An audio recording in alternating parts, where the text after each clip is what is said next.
Attention! We here at Netflix Incorporated have the opportunity to create our own Avatar series. Hit me with ideas, Johnson. How about Katara never gets angry? Brilliant! How about soccer isn't sexy? Even better! How about our version of Admiral Zhao is kind of compelling and possibly even better than the original? God damn it, Johnson, you've done it again. This will be a massive success everyone adores. Just like season 5 of Stranger Things will be, I assume. Oh, I mean, it's Stranger Things. It's hard to screw up. You can't go wrong with that, right? Da-da-dum. Da-da-dum. Da-da-dum. Da-da-dum. Dum-dum. Da-da-dum. Da-da-dum. Dum-dum. Da-da-dum. Da-da-dum. Dum-dum. Da-da-dum. Da-da-dum. Dum-dum. Let's do it. In 2005, Nickelodeon released Avatar: The Last Airbender, a surprisingly mature animated series which became a cultural touchstone for millions of children, often their first exposure to concepts such as war, death, government surveillance, genocide, all that good stuff. And for a long time, nobody believed it was even possible to adapt this into live action until 2010, when M. Night Shyamalan came along and released his hit blockbuster film The Last Airbender, which immediately proved everyone right. As you know. After that catastrophe, everyone said, hey, you know, maybe we should just leave it in the past. Avatar was a good thing, but maybe it doesn't need a live action. Just kidding. In 2018, Netflix bought the rights to make their own live action Avatar: The Last Airbender, with showrunner Albert Kim showing his passionate belief in the project by saying, why? What is there I could do or say with the story that wasn't said in the original? I'm not kidding, those are the real words from the real showrunner, though to be fair, he does go on to say, but you know, the more I thought about it, the more intrigued I became, and we could make bending in a real and visceral way we've never seen before, and sometimes he's even right.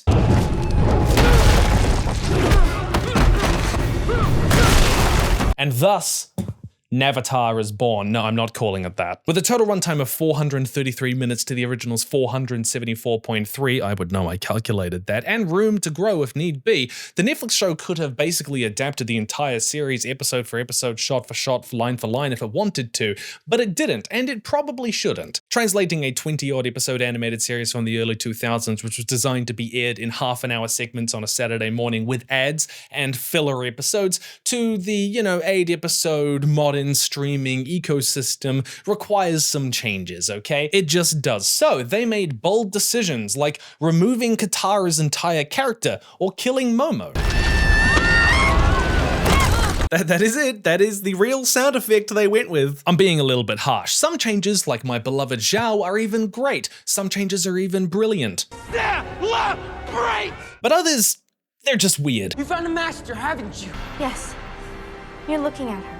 You're looking at her. Today, my friend, you and I are going to figure out if Netflix Avatar is any good, what went wrong, and why the original creators left the production of the show. Because I've heard everyone say it, it's got to be awful, it's got to be absolutely terrible. Even the original creators came out against it. But guess what? You're probably wrong. I think you're wrong, and I'm going to tell you why. Season 2 is dropping today, and I'm going to sit here all day, right now, taking notes, watching every single episode back to back, and then immediately filming my live reaction so I can tell you what they got right, where they dashed my hopes and dreams against the rocks. Maybe it'll be perfect. Maybe it'll be the greatest regret of my life. But you can come and join me by scanning the QR code on screen or clicking the link down in the description right now, and come in and join me over on Nebula, because that's where all of the episodes are going to be.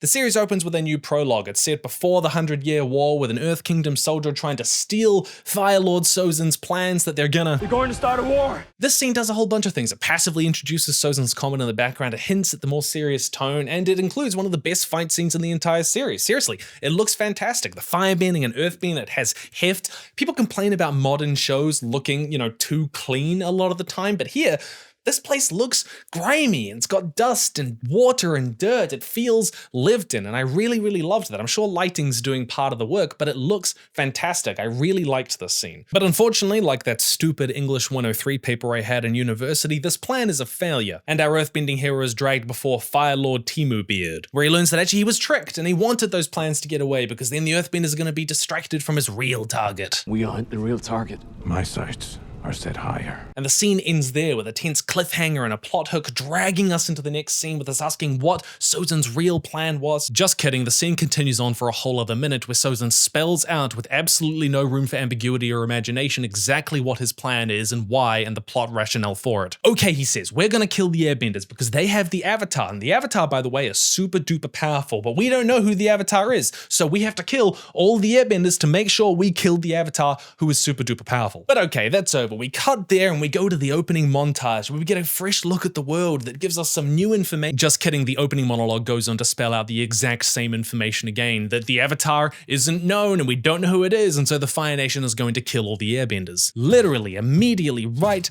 after each other. Fire Lord Sozan, the ruthless leader of the Fire Nation, believes this is his moment to eliminate the one person who could stand in his way, an airbender who may not be ready for the responsibility of becoming the Avatar. And if you want to get really petty, then not 20 minutes later, Gran goes on to tell us again with the same speech, I kid you not, that all of the airbenders are dead because the Fire Nation wiped them out because they didn't know who the Avatar was and they wanted to kill them all. Then everything changed when the Fire Nation attacked. I mocked the 2010 disaster piece for having awkward exposition where characters say redundant things clearly for the audience more than the characters around them. As you know, I conducted a raid on the Great Library. Get on with it. This ain't much better at some points. Everyone in the village knows this story, but you don't, do you, young man? Just in case you were wondering why she had to say this in the script, of course, couldn't possibly leave you to figure that out. And if you want to get even more petty, and I do want to get even more petty, between that opening prologue and Gran's exposition vending machine 20 minutes later, we get a whole scene where we get to see that the airbenders are around and they don't know who the Avatar is, and so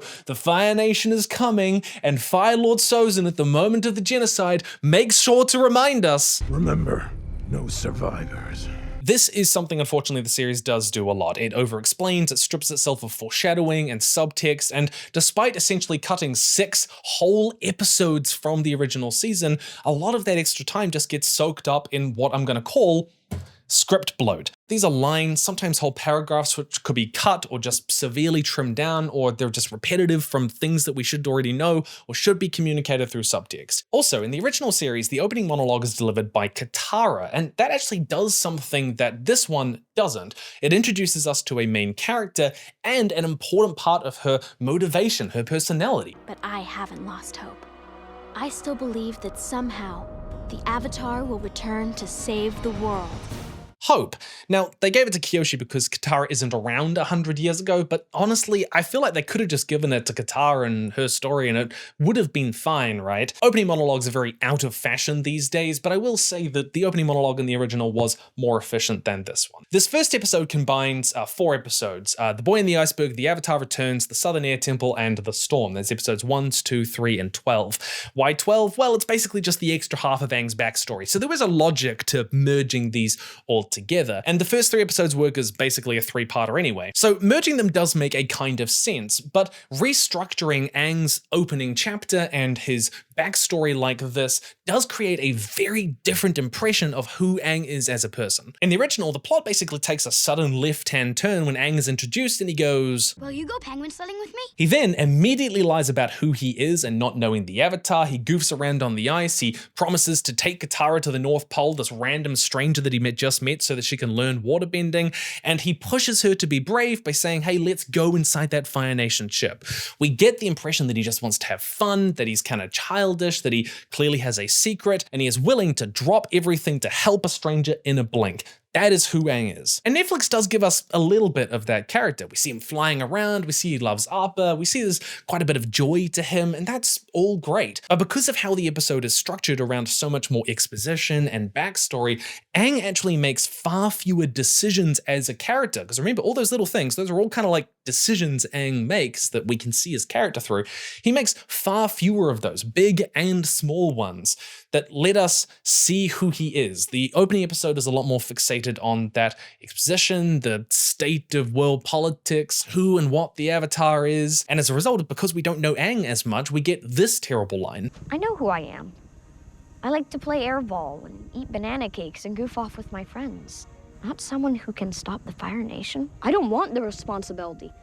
I'm scared of my power. I'm scared of being alone. Don't you love reading Wikipedia summaries of your favorite characters? I actually do that, but that's not what I want in my storytelling. Don't tell me who Aang is, show me. Show me Aang's dismay at having to take responsibility. Show me him making banana cakes or throwing them at people, which is what they do in the original series with Mangekyo at the Southern Air Temple. Show me his loneliness in his power. Show me how he fears his power. Like Sozin's lines at the start, this is basically script bloat. It's either stuff which really could just be cut, or it's stuff which, you know, they really should be communicating it subtextually. We do get like a little bit of this stuff, but just not nearly as much or enough as we really should. And I feel like these lines that they're putting in there, they're trying to like close the gap to like make sure that it's very clear to the audience who this character is. They also changed the emotional context of Aang running away and his backstory. In the original, Aang runs away because he is going to be taken away from Mangekyo, who's basically his only friend, his daddy figure, because he's being sent away to train to be the Avatar. And he's like, no, I don't want that. And we see this after he becomes socially isolated amongst his friends as the Avatar. Him running away is this kind of emotional, instinctive, almost childish reaction. Whereas in the Netflix Avatar, Aang kind of runs away after he's told that he's the Avatar because he just needs to clear his head. There's not nearly as much emotion in that. There's less for me to react to, and in that, less for me to become attached to Aang as a character in. The first 25 minutes of the episode are taken up by backstory. Now, backstory, and we're going to talk a lot about this later, so just a little bit now, but backstory is typically given later in the story, hence backstory, because it recontextualizes who a character is, their motivations, their desires, what they want, and their emotional complexity, right? And the reason that it's placed later, the story in episode 12, is because for a lot of the time, for the first 2 episodes, we really get to see how much Aang is this kind of happy-go-lucky kid. Not always, but for the most part. And then we get to episode 12, and we see how burdened by guilt and shame and pain he is. I should make him sad, all right? We're going to make him sad. Oh, look at that. Look how sad he is. Where in the original, he goes from happy Aang to sad Aang. We get a lot more like sad Aang to happy Aang in this, or at least it's like a little bit more mixed.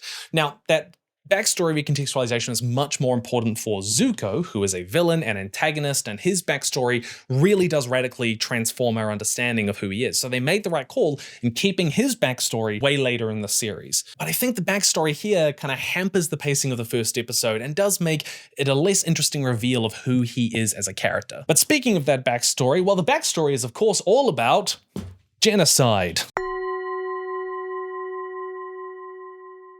You know how in Revenge of the Sith, the Order 66 scene is a really somber moment that takes its time to focus on the harrowing chaos of what's happening, the one-sidedness of this massacre, the heroism spent in vain of the Jedi Purge. Well, what if instead it was an action scene? I actually like the idea of showing the genocide on screen. Ooh, wait for someone to clip that. There is a power in these kinds of scenes, a horror in them, especially if we know what's about to happen, but the characters don't. Dramatic irony. Scenes like this can establish the tone and the world, especially considering how important this event is to the shape the world takes when we get to it in the story. It's isolated and it's hopeless. It has lost the spirit of the Airbenders. There's a fantastic fan-made comic called The Tale of Tashi and Nima, which explores the genocide, but it's much more focused on the horrors of that event, the absolute tragedy of this massacre, and where we do see airbending moves, they're acts of desperation bookended by the horrors of war. But the Netflix show really doesn't lean into that as much as I would have hoped, or as I think the topic deserves. And part of that, I think, comes from this feeling that it's trying to straddle this line between, oh, we're an adult show and we can burn people and kill people and we can show you genocide on screen now. But it's also trying to keep that tone of, oh, we're a lighthearted action adventure show, right? And I understand why they didn't show the genocide in the original series. Well, partly because it aired on Nickelodeon of all places, which as far as I'm aware does have a fairly strict anti-genocide policy, but also because there is some narrative power in not showing it at all. Like Aang, we too are cut off from the past. All we can do is stand in its ruins and its skeletons and feel the aftermath. There is a threshold we can never cross again. When we finally learn about it in the 3rd episode, we do so really through the lens of Aang's experiences, his memories, his reflections, his pain. And it's through that we really learn to care about it, especially because he's spent the last 2 episodes basically helping strangers strangers, self-sacrificially laying his life down for people he doesn't even know. And then when finally he gets to go home, when he gets to go to his people, to his place, we realize that he, of all people, has lost more than anyone. That's partly why it's devastating. But we don't really get to know the Nomads in that opening 20-minute section, in part because it is so fixated on world politics and exposition. Like, so much so that when Sozin is murdering Gyatso, a change which I actually really liked, they go out of their way to make Sozin say, You may have prevailed on another night, but not when we have the power of the comet. I find this line baffling because this is like if we were doing the Execute Order 66 scene and, you know, Anakin's walking into the room where there's all the younglings around and the youngling says, Hello, Master Skywalker, I heard there was a problem. You might have prevailed on another night, but I was prophesied to bring balance to the Force, and also my wife is going to die. Guys, this is not the time for exposition. Even George Lucas figured this out, and that guy loves awkward exposition almost as much as he loves awkward CGI. If they had managed to nail more of the vibe that you can get in The Tale of Tashi and Nima, then I think this scene really would have landed. But it just doesn't. Sadly, it just doesn't. And also, by the way, this gets worse because you want to know how Aang learns about his people being dead? You know how in the Southern Air Temple, you know, he goes around and he finds the ruins and then he finds Gyatso's body and he realizes what's happened. You know how that was a really moving, emotive scene? You want to know how he finds out in the Netflix version? He is the last airbender. Yeah, Gran, it's not Gran, it's Katara, but good enough. She just tells him, she just says, hey, by the way, all your people are dead. And he goes, oh man, that sucks. Anyways, Katara, you want to learn some waterbending? You know, that thing which I've never done and also possibly never will. Now, I've been pretty harsh on the restructuring of this opening episode, but they also clearly put a lot of thought into like why they restructured it like this, because the episode opens with Aang and Gyatso and their relationship, and the episode closes on Aang and Gyatso and their relationship. That is a symmetry, a full circle, which really only works in that 60-minute episode rather than the 20-minute episodes that you get in the original series. They were connecting these three different stories in a new way, which I think really organically works. In the Southern Air Temple, when Aang goes into his grief and his rage and his pain, he enters the Avatar state and he's about to lose it and blow the entire mountain apart. It's not Katara who brings him out of that, but a memory of Gyatso telling him, hey, remember who you are. Remember that you're not just the Avatar, you are Aang, and that is a valid and precious and good thing. Hold on to that part of who you are, because that is good. You are my friend. You will always be my friend. And all of this foreshadows the ultimate conclusion to the season, with Aang being Koizilla and even potentially energy bending in a later season, we will see. That moment where Katara takes him out of the Avatar state, that's transferred to later in the season. I didn't mind that so much. Not to mention, this plot thread ends with them burying Monk Gyatso in a grave. And I thought that was really, really nice. That felt like something which was organic and fit in the episode, and they would have put it in that if they had time. However, for all episode 1 basically hits all of the plot beats that you would expect from these 3 opening episodes, there is one plot beat which is glaringly missing. Have you been able to figure out what it is? You are the most sexist, immature, nut-brained... I'm embarrassed to be related to you! This opening scene does so much to introduce both Sokka and Katara's characters, both as people and as siblings. Sokka diminishes Katara's skills and contributions in waterbending while imagining himself as the man of the house, the serious one, while clearly lacking the skills to do so. Katara is insecure, but she's also a hothead, and these two things come together and culminate in them crashing into the iceberg, bringing Aang out of the water, and Katara letting loose. This moment serves to foreshadow her immense power, but it also serves to show her passion, her sensitivity to injustice, and it also exposes the flaws of 2 of our main characters, flaws which will lead these characters to make mistakes and that they will have to reckon with throughout the rest of the story. Luckily, Netflix took this scene and they said, well, we can't do that, but we are going to make sure that we include those character strengths and weaknesses. Just kidding, Katara's rage is gone. It doesn't exist. Their clash in the canoe is just less interesting, there's fewer dynamics to it, and they just crash into the iceberg and there Aang is. No argument, no rage, no outburst, nothing of that. Why? Because they decide that they just didn't want Katara's character to be there. I've been doing all the work around camp while you've been off playing soldier. Will you please shut your air hole? No way am I apologizing to a sour old man like you! Leave him alone!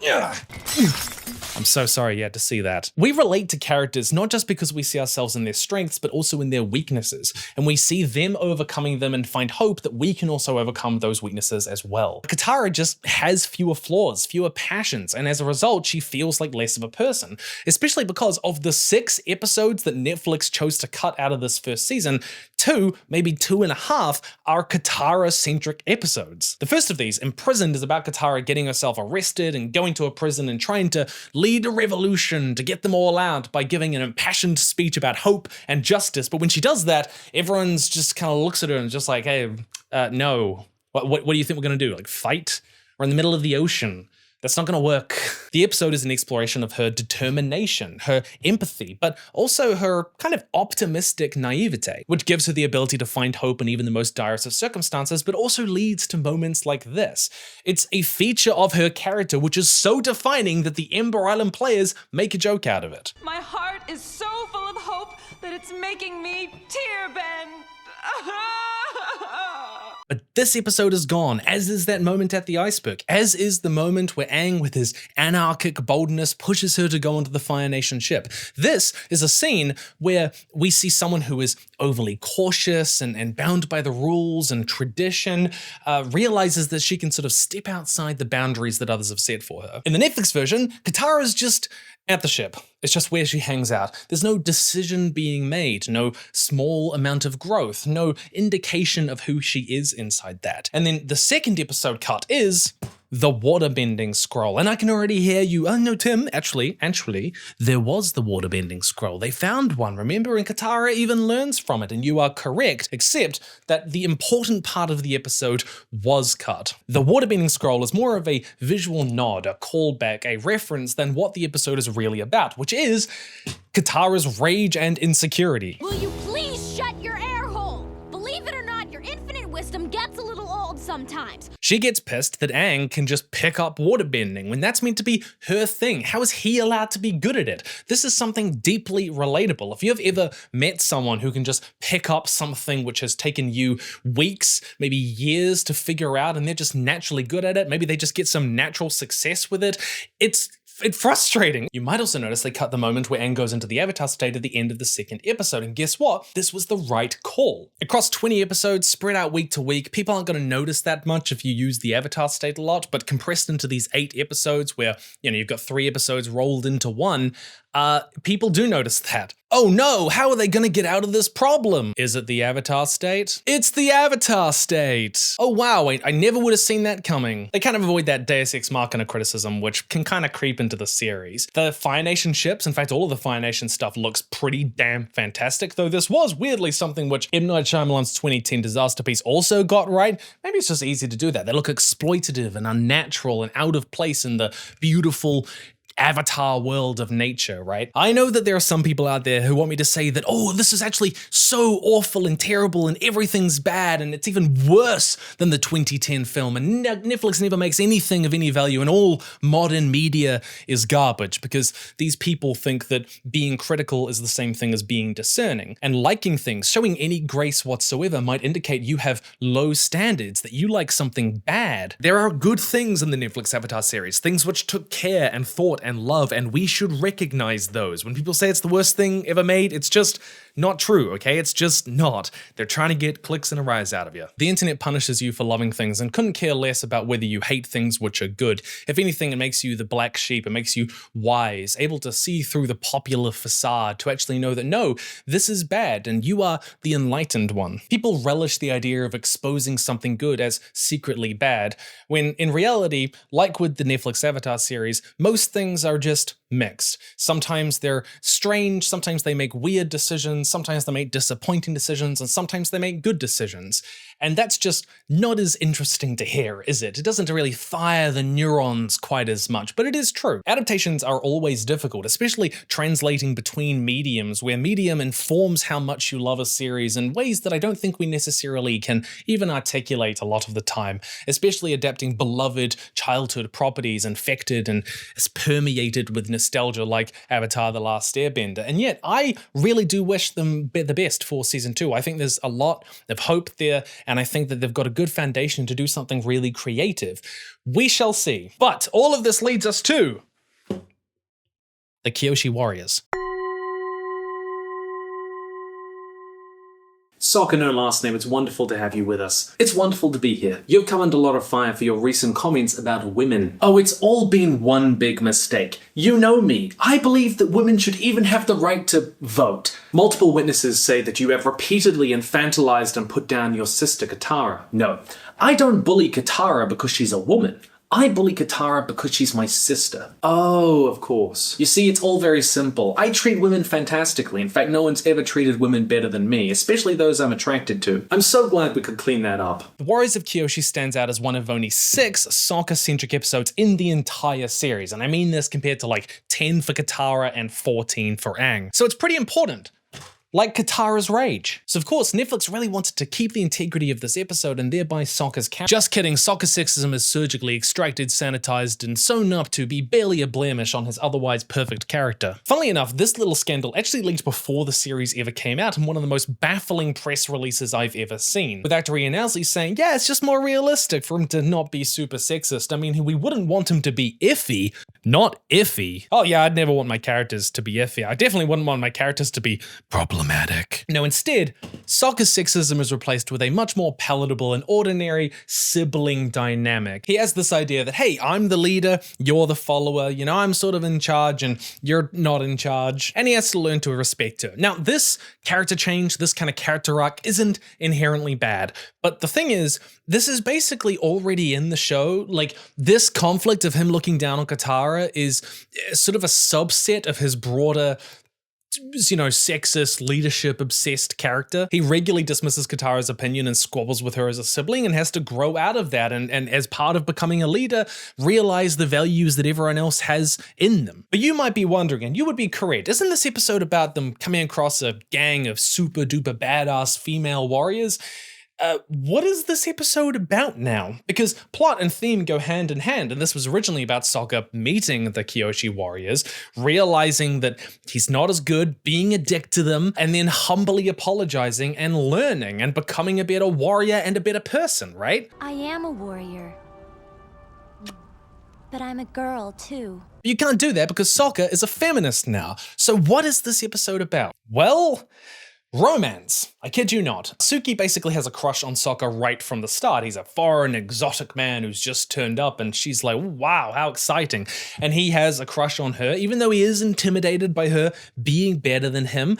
But he does learn from her just as much as he flirts with her. And the scene that they have just has far less tension than it does in the show. It's much more romantic tension than like character tension. Sokka's original growth in this episode comes from a bunch of little decisions and mistakes and corrections and reflections and opportunities for change. But the Netflix show doesn't have the scene where, you know, Sokka has to humbly ask to be taught by Suki. Netflix doesn't have the scene where Suki gets him to dress up in the Kyoshi attire and she teaches him about the symbolism and meaning of the golden thread and the insignia and the heroism that comes with, and how he first rejects it and then embraces it. Bravery and honor. Netflix doesn't have the scene where he finally manages to best Suki in a fight. I got you! Admit I got you! What they had instead is Sokka having this conflict over how maybe he's not born to be a warrior, maybe he's not very good at this. But that internal conflict just doesn't gel as well with the framing of an island of female badass warriors as the conflict in the original story did. Not to mention that conflict is stretched over multiple episodes, and there are just far fewer interesting scenes where Sokka makes little decisions like he did in the original. The scene where she teaches him does end with her saying, you know, hey, maybe it's bravery and heroism that's the more important part of being a warrior than like direct fighting skills.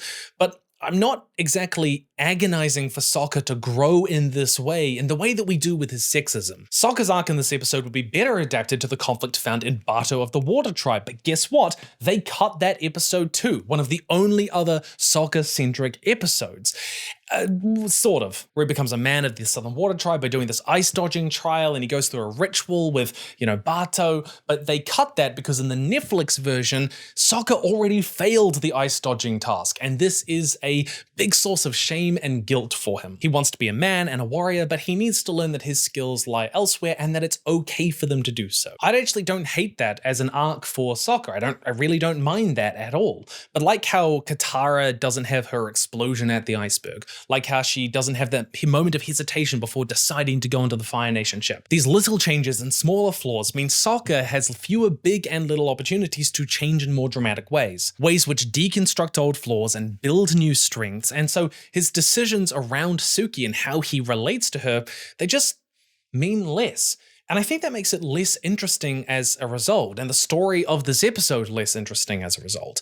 There's just less to it, in my opinion. And this arc also leaves me wondering, what the hell are they gonna do with one of the best episodes of the series, Sokka's Master, where the whole point is that he has to go and become a super duper badass super soldier with a sword from space? Oh, Sokka, your strengths are in being an inventor and a strategist and a leader, and you don't need to be, nah, screw that, have a space sword. Being a soldier is the coolest thing and you were a failure all along. I withhold judgment for now, but questions are in the air and I hope they don't come crashing down on me. And you might be thinking, hey, all of this makes sense, they haven't got as much time, but I remind you, they have basically the same amount of time as the original series. But I do want to point out that some of the good decisions the Netflix writers made are invisible. They're in the things we don't see that they didn't include. Like, if you're going to remix and restructure episodes, then Netflix made a pretty good call to cut Aang and Katara's storyline from the KYOSHI warriors. That's where Aang is trying to impress Katara and she gets annoyed at him, and frankly it's just not that interesting a subplot, it's pretty forgettable, and the episode is really about Sokka. Focusing Aang on his relationship with KYOSHI and the Avatar state,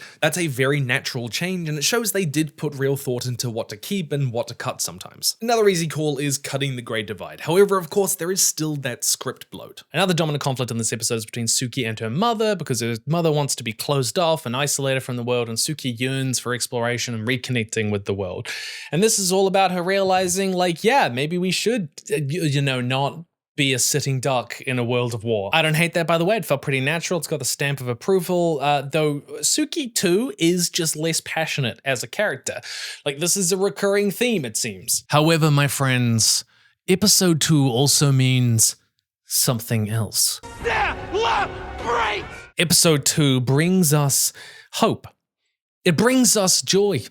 It brings us meaning. It brings us Zhao, the Moon Slayer. Episode 2 gives us the man, the myth, the legend. We finally meet Zhao, the Invincible, wonderfully played by Ken Leung, famous for his role as Quill in X-Men The Last Stand. That guy, remember him? Zhao is an absolute joy every single time he's on screen. Every line he has is delivered with such wonderfully evil charisma. I think it's fantastic. Every line is slick and slimy and often very funny, and you love to hate him. Zhao's narrative role is to give us a greater evil to root against. Someone who has even fewer scruples and darker intentions than Zuko, and can let Zuko play the protagonist when needed. And frankly, the Netflix show nails that. He's possibly more interesting than the original, and every time he shows up on screen, Celebrate! So we can just put a tally mark here. I don't know how many good things there have been, so we're just gonna give them a 5, I think, maybe a 6. This episode also introduces us to the Queen, Zuko. I'm sure it'll turn up. He ran! The ultimate warrior! He ran! Zuko has always been a drama queen, and Delasu played him fantastically. Iroh has played pretty damn well as well. Yeah, I have my quibbles, but he's mostly pretty good. He's good in this scene here. Not to mention, I think the addition of Zuko having a diary where he's been studying the Avatar, I kind of like that. I think it adds a nice dimension to him. Plus, it's a fantastically convenient source of exposition. The tension between Zhao and Zuko is wonderful, and honestly, I don't even know which one of them to root for. I love Zhao that much. There's this wonderful moment where they've just talked and they both figure out that, the Avatar's out there, and Zuko goes, "Don't tell anyone the Avatar's out there." And Zhao's like, "Me? Tell anyone? Never would. You know where my loyalties lie.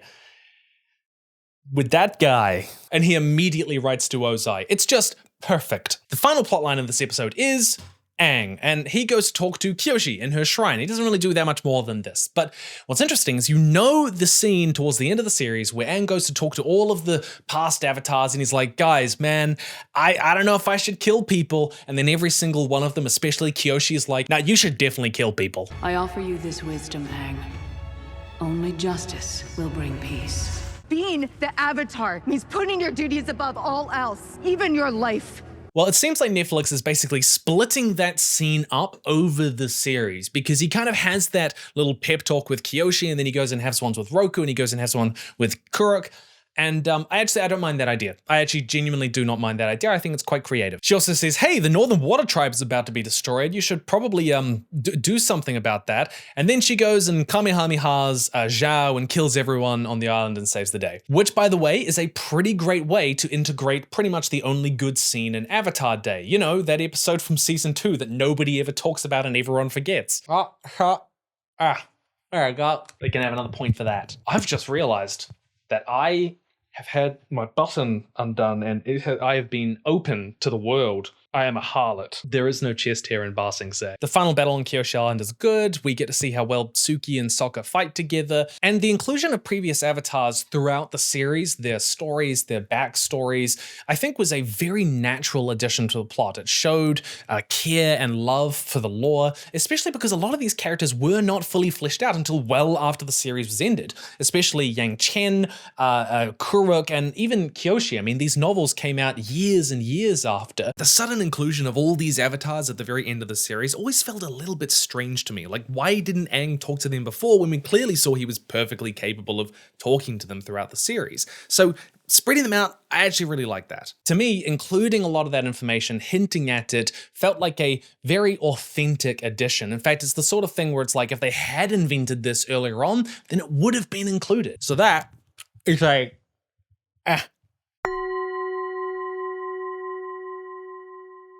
All right, prepare for a heart attack. I know this is going to be difficult to hear, but we've got to get through this. You're going to be all right. Episodes 1 and 2 have been relatively loyal to the original series, but episodes 3 and 4, they're where Netflix really start to flex their adaptation muscles. They are a combination of Jet, the Northern Air Temple, Cave of Two Lovers, and the King of Omashu. And you might be thinking, that's a very odd combination of episodes, but actually it is kind of genius. I know, it's different, but just remember, different does not equal bad, all right? Sometimes it does, but maybe not always. I suspect Netflix had to limit the number of sets and VFX and things that they had to build in order to, bring this to life. So it made sense to them to set both episodes 3 and 4 in Omashu, one of the major locations which is important for the series overall. These are the financial constraints of making a live-action adaptation. And this is also why Momo, by the way, this guy, is barely a character. I'm pointing him out just in case you forgot, because he's in it for like 2 minutes total, because creature animation is expensive. The Northern Air Temple is one of my favorite episodes in the entire series, and yet it is quite rushed. Like, it introduces a whole new location, a whole new cast of characters. It's got a whole battle scene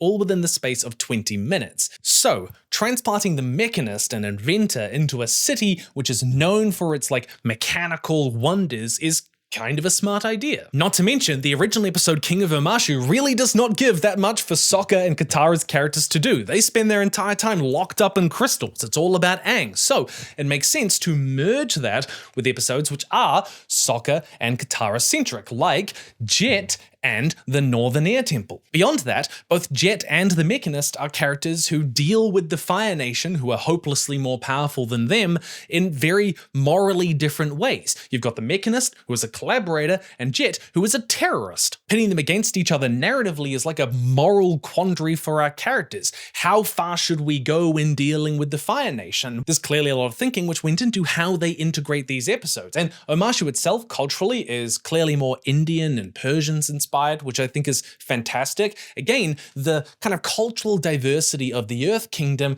really only came out in the books and the role-playing game that is just a treasure trove of lore. So taking little bits and pieces from other places which weren't invented at the time of the original series, fantastic changes. And so you might be thinking, okay, well, maybe Netflix did figure it out. Maybe they did merge these together in some really interesting way. Yeah, no, sorry, didn't pan out that way. I had high hopes too. The way that they merged these episodes together was bizarre. Like the year 1976, this episode begins with a terrorist attack. Oh my god, they hit the second tower. Sokka, immediately the skeptic, said, hey, blast jelly can't melt steel beams. Jet is an episode about Sokka and Katara's relationship, about their respective strengths and flaws. Sokka feels emasculated by Jet, but he's also rightfully suspicious of this guy and isn't as easily caught up in his chadness. And on the other hand, Jet is an episode about Katara's blind spot for people with dead mothers. Fire Nation killed my parents. The show has spent 9 episodes at this point showing us just how much of a strength Katara's impassioned empathy is, most obviously in prison. But here, we see how it blinds her to people's true intentions. Because she looks at Jet and she goes, well, someone who shares my trauma must share my same empathy, my same care for other people. She projects her own sense of justice and morality onto his pain, and through that she is fooled hook, line, and sinker. By the end of the episode, she learns to trust Sokka's instincts more. She recognizes that this guy is smart. Maybe he does know what he's talking about sometimes. So when you've got this really interesting dynamic between Sokka and Katara and Jet, what do you think Netflix does with this? Well, naturally, they of course make it so that Sokka and Jet never speak to each other. I'm not even kidding you. This is literally the only interaction they get. Sure, you can make that look good too. This episode immediately splits the party, which is always a good idea, and lets Katara go off with Jet while Sokka goes off with the Mechanist, and they're basically in 2 parallel plot lines. Katara figures out that the Mechanist is working for the Fire Nation, while Sokka figures out that Jet is killing people with terrorist attacks. They're clearly trying to do the conflict between the siblings because that culminates in this exchange. This is just like you, Katara, willing to believe anything as long as it helps you. This is just like you, never believing anything I say. I'm so sick of you treating me like I'm a little girl. Then grow up! The problem is, this really isn't a story about Katara being naive. She hasn't got any real reason to mistrust Jet in this story. She isn't ignoring obvious signs because of her blind spot for him, and she's not ignoring Sokka's instincts because of a petty rivalry between the two of them. In fact, Sokka's instincts are wrong here too, because the Mechanist is working for the Fire Nation. In fact, this episode isn't even about Sokka's strengths as a skeptic, because he wasn't even the one to figure out that Jet is doing the terrorist attack. That was AANG, weirdly. He and Teo go up to the mountain and find Jet's stuff. He's not right about the Mechanist, and so we're left asking, like we did with the Warriors of Kyoshi, what is this episode even about?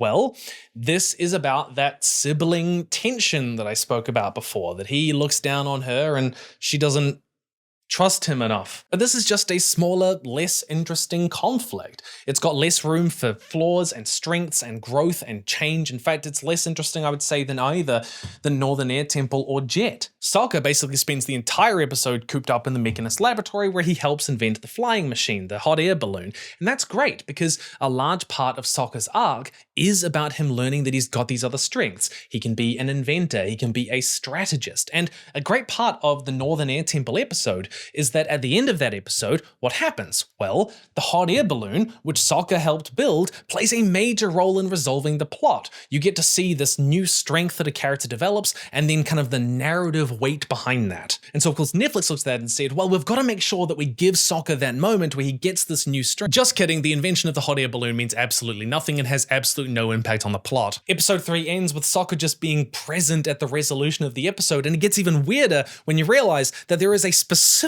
plot point in this episode where the characters, where Katara and Sokka turn to each other and they go, man, we need a way to get all the way up to the top of the city right now, really quickly. How can we possibly do that? And Sokka goes, we'll use the mail delivery system. I mean, they could have used the balloon, right? That should have happened. Again, characters just have fewer opportunities to develop new strengths and flaws. And if you want to have a story about Sokka becoming an inventor, then try to give that some narrative weight. The other shift in narrative focus is that Katara develops a kind of water-bending erectile dysfunction. She keeps on having flashbacks every time she tries to get the water up. Jet helps her through it. I know what it's like to lose family too. Oh, I know, Katara. I try not to think about it.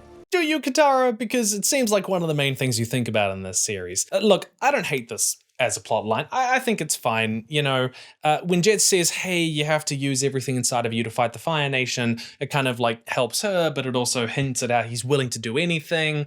I don't mind that. Katara overcomes a struggle, develops a new strength, and at the end of the episode, unlike with Sokka, we actually do get to see her use that new strength. She saves the day by waterbending again.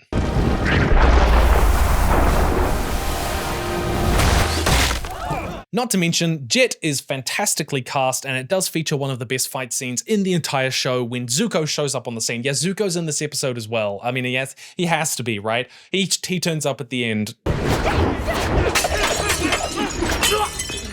It's wonderfully choreographed and creative and absolutely in vibe with the rest of the show. You get to see Aang being really creative with his airbending, which he does all the time. It's a hallmark of his character. And you get, you know, these hilarious little moments of Zuko getting battered in the face by like a random bystander. Great thinking, all great. The ending when Iroh sacrifices himself for Zuko and is captured by the Earth Kingdom, that was a really good change. This is the sort of thing that, you know, you've got to think about. You've got to have stronger connective tissue between the episodes. In the original, Iroh's just like captured while he's bathing by like some random earthbenders. Here, it's a bit more connected to the rest of the plot. And that's the sort of thing that they have to think about. When you're making only 8 episodes, everything needs to have a bit more connective plot tissue. In fact, if this was the opposite way around, as in if this was the way that Iroh had been captured in the original and then he just get captured while bathing, people would be criticizing that for being just much lazier. I will say I missed one scene from the Northern Air Temple, which couldn't really fit into OMASHU admittedly, but it's where Aang finds the sealed chamber inside the Northern Air Temple, somewhere that the Fire Nation had never breached. And he wants to keep it a secret. And so he doesn't open the doors. He doesn't even try. He seals it off so that not even he can find it. There's a really interesting kind of character complexity to that decision, cutting himself off from his culture so that he can preserve it. Although they could have fit this into the Southern Air Temple when they went there. Likewise, I wish Aang kind of felt a bit more about finding Teo, this other kid who can fly sort of like he does. In the original episode, Aang feels complexly about this. He feels like people are sort of, you know, appropriating his culture, taking it over, kind of ruining it, destroying it. And then he comes to realize that, hey, maybe this is a way for my culture to continue on in a new way in this new world. But we really just don't get any of that in this episode. This episode does have a little moment of hope for Aang where he thinks he's found another airbender only to realize it's just Teo, but not much more than that. And maybe they could have extended that out, but I liked that that was there. Though I praised how they were going to mix these episodes, you know, King of OMASHU, Jet, and the Northern Air Temple for giving all the characters something to do, Aang really doesn't have much to do in this episode. And it's just one of those disappointing things. You know, you see so many little moments just cut out and you may not even notice it. I also want to say that Gordon Cormier as Aang was really well cast. He's got that joy, that childishness, and I think he really does channel the character, even if the script that he's given isn't always the greatest. In fact, most of the characters, are cast really, really well. But Gordon really does seem to love and understand that Aang is this character who is caught between, you know, wisdom and naivete and joy and tragedy, and every time he smiles on screen, I really do see Aang, so kudos to him. Same can be said for Delasiu as Zuko, who I think really does understand the tension in this character, even if the Netflix version of Zuko is softer and not quite as villainous at the start. Episode 4. Plot twist, Bumi is an arsehole. Even bigger plot twist, you're wrong about him. At risk of losing my Avatar credentials, the idea of Bumi being, you know, broken and sad and angry and bitter, he's despondent. He's not so much corrupt as he is despondent, but that idea is actually good. Good choice. Well, I know, different opinion. What are you gonna do, right? What are you gonna do about it? Because I know how many fans absolutely hated this. I get it, I get the instinct. But at the same time, like, in the original show, Bumi is a trickster character. He basically takes Aang on and he forces him through a bunch of trials where he's sort of helping him to think differently. And tonally, I just don't think it would vibe that well with, you know, the plot of Jet or the plot of the Northern Air Temple, or the darker tone which Netflix has gone for overall. Remember, we burn people now. A central theme for Avatar, especially Netflix Avatar, is how war changes us, even the good guys. That, you know, it makes us cynical and vengeful and, yeah, despondent, that we give up and we become disconnected and isolated and we don't want to have to rely on other people. We're only friends with our own kind. For 100 years, KYOSHI Island has remained safe from the ravages of war by keeping to ourselves. You dare tell me I should care? Have you been fighting the same fight for a century? And the point is, Aang is a relic of a different time, a kumbaya era where everyone held hands and sung songs together. We gotta make him happy again. Oh god. He's from the 60s, and he shows the world that actually there is hope, and you can find hope in friendship. Bumi's cynicism also complements the scene where an earthbender has captured Iroh, and he's like holding a rock above him, and he's, you know, like, hey, you killed people, right? You're bad. This earthbender is a guy who has grown up all his life in this war, and he's bitter and vengeful and angry and like totally justified, don't get me wrong, but like those emotions dominate him. So in my opinion, it's time to celebrate! And yet again though, we run into this problem where like that higher level thinking that Netflix did for the series and how they're laying out the series kind of makes sense. Like you can understand the logic to it, but the way it actually plays out is just kind of like weird, because the trials Bumi puts Aang through are just strange. The first one is him, you know, like having to pick between a meat and a vegetarian dish to prove who he is. And the second one is him just getting randomly assaulted with a bunch of fast-growing crystal. Maybe I'm trying to show you there are no easy journeys for the Avatar? Though I have a theory, a conspiracy theory. Hang on. I think there was a scene where once Aang did actually have to tiptoe traverse through a hallway which had all these like crystal traps in it, and he had to make sure that he set foot in the, you know, like a D&D trap. You've seen these in films and games a million times. I think there was a scene, because there's this 1 second shot of a hallway for 1 second on screen where you can see the danger, the little spots he would have to avoid, and then this would explain why Bumi separates Aang into a hallway with a giant wall of stone, only to show up literally a few seconds later, and why the show has this weirdly shot bit where the actor for Aang gets covered up completely in crystal and then he's blasted apart all at once. Like you could do that without filming any new scenes if for some reason it got on the cutting floor and you're like, well, we need to find a way to bridge it. I think that happened. The Bumi I know is a fun-loving, happy kid who loves to skip rocks and always thinks about his friends. I like to play airball and eat banana cakes and goof off with my friends. Ah, Wikipedia, my old friend returns. He then fights Aang to show him that, you know, you can't save everyone. Sometimes you have to make those impossible choices. This town or that town. Who gets the food? The soldiers or the orphans? You cannot always do the right thing. There is sometimes no extra third way out until Sokka and Katara arrive at the last moment, save Aang, save Bumi, and prove that actually, yeah, no, friendship is the third way out, and you can save everyone. There is always another way. See, this is just how the Allies defeated the Nazis in World War II, with the power of friendship and superior industrial output and supply lines. In the original episode, Bumi is only with the characters for 15 minutes and 20 seconds. That's all the screen time he has, and yes, I did go back and count that. And in this episode, he basically gets the same amount of screen time. It comes in at around 14 minutes.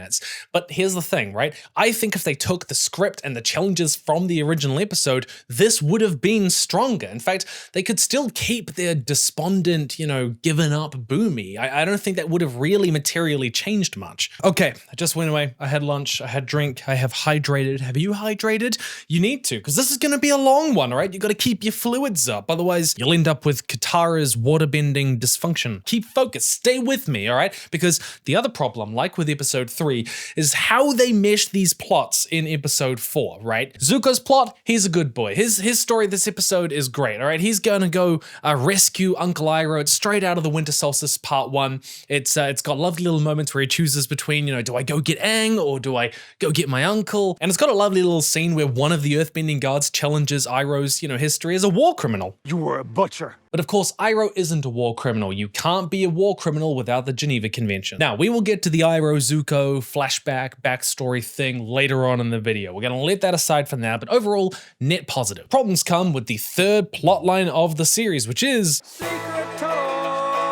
Look, I'm probably going to get in some hot water for this, and you can tell me if you disagree down in the comments below, but if you're going to cut an episode from Avatar, then Cave of Two Lovers is one of the ones I'd probably cut. It has a thin plot justification at best, and I don't think it contributes that much to the series overall. And let's be honest, the only reason that it's being included here is because OMASHU. It's where it's set, it's the whole story of Omar and Shu. Yeah, I get it, but at the same time, I don't think it's that important in an episode. But unlike in the original, where it's Aang and Katara going on a spirit journey and going, you know, what if like maybe we kissed? Instead, it's Sokka and Katara going on a spirit journal and going, hey, what if... No.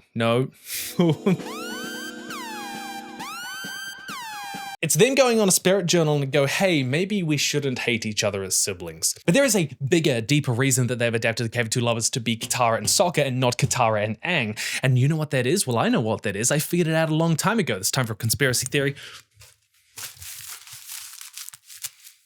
Why? It's because they're not going to be doing Katara and Aang. They're not going to fall in love because they're doing Zutara. That's right. You know what I figured out? They're going to make Katara and Zuko fall in love, and all the pieces are falling into place already. How have you figured this out, Tim? How do you know this already? We're only one episode into the 3 seasons. Well, let me tell you. Number 1, in the episode Warriors of Kyoshi, they cut the subplot where Aang is trying to impress Katara. Number 2, in the opening episode, we never get that moment where he looks into his eyes and he immediately falls in love with Katara. Number 3, one of the episodes they cut is the Fortune Teller, which is one of the only episodes in the entire series where Katara realizes that Aang is a romantic option. 4, in OMASHU, they give us moments like this. I mean, come on, how do you put the moment on that without thinking about the subtext? 5, we know that Omar and Shu, this is falling off because it's not a conspiracy theory, I'm just spitting facts. 5, in the story of OMASHU, Omar and Shu are women, sure, but guess what? They're also dressed in red and blue. In other words, waterbenders and firebenders. And who else is a waterbender and firebender? Katara and Zuko. 6, guess what? In this episode, in this season, Zuko is just nicer. He's nicer than his original series. And what is one of the main reasons that Katara and Zuko could never get together in the original series and why Zutara didn't work on a narrative level in the original? It's because Zuko didn't turn good enough early enough that they could actually spend enough meaningful time together to fall in love. So if they're going to make Zuko turn good earlier, that would allow for time for these two to get together. Oh my god! Okay, it's happening! The point of the Cave of Two Lovers plot is to resolve Katara and Sokka's sibling rivalry dynamic that's been going on for ages now. This is just like you. They learn to trust each other, she learns to respect Sokka more, to realize that, you know, he was put in a really hard position as like the only kid left behind, he had to be the man of the house, and he recognizes how valuable Katara is, that she does have valuable, contributions, and she has skills that he needs to take more notice of. And then with the power of friendship, and I'm not kidding, love pheromones, which the Badger Moles are apparently attracted to for some reason. They get out of the caves, they go save Aang. Woohoo, wonderful, brilliant. But to me, this really just feel like a lot like filler. I don't know, I didn't vibe with this that much. Like, of all of the adaptation decisions that you could have made, and all the ways that you could have mixed Jet and the Mechanist and Omashu and the King and Boomy and stuff like that, and the ways you could have mashed these episodes, this was not a massively interesting way to have done it. It's like, if you're going to have made changes, at least give me something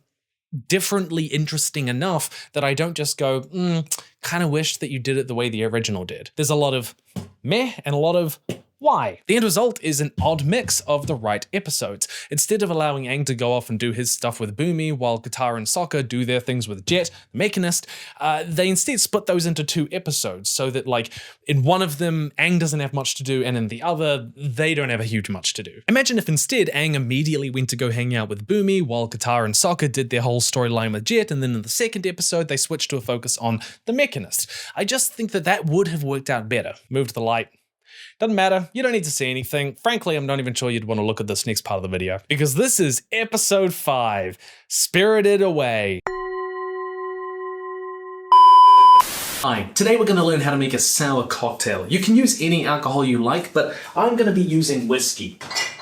Ah, crap, no whiskey. I'm going to be using gin. First off, you want 2 of your drink straight into the flask. Now, I don't own any fancy cocktail equipment, so I'm going to use a glass bowl, which I assume is exactly the same. Next up, take your fresh lemon, cut it in half, and immediately squeeze it into your eyes. And just pour that right in there. I actually don't know how much lemon juice I'm meant to use, but I love lemons. Real lemon juice, by the way, not that fake stuff. You deserve a touch of reality at the moment. Next up, we're going to make a simple syrup, so you just set that aside, and this is made from just 50-50 sugar and water.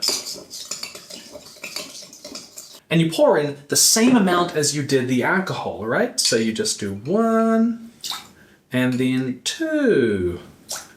That was 2, roughly. And now you add in 1 egg white. And I hear you, I can't eat eggs. Yes, you can, it's fine. Although apparently in America it will kill you, so. And I'm gonna show you a cute little trick for how to get the yolk out, all right? So you just immediately crack it into a bowl, and then using the actual eggshell, oh crap, I dropped the eggshell. Using the actual eggshell, you just scoop under the egg yolk, and you take it right out like that. And there's so much egg in there. How do I put this? Now, you might not be able to tell, but I've actually never made a cocktail in my entire life. Egg white straight in. There we go. And then you're gonna shake your flask. Now, of course, we don't have flasks, so I'm going to use an egg beater, which I assume is gonna be exactly the same.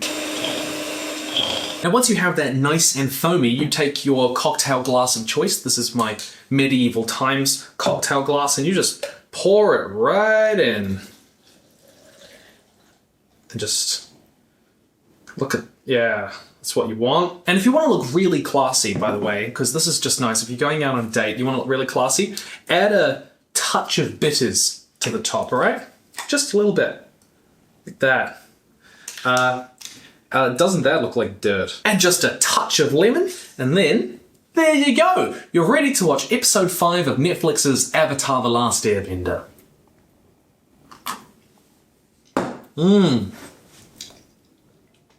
It's actually not bad. You have to do it, Tim.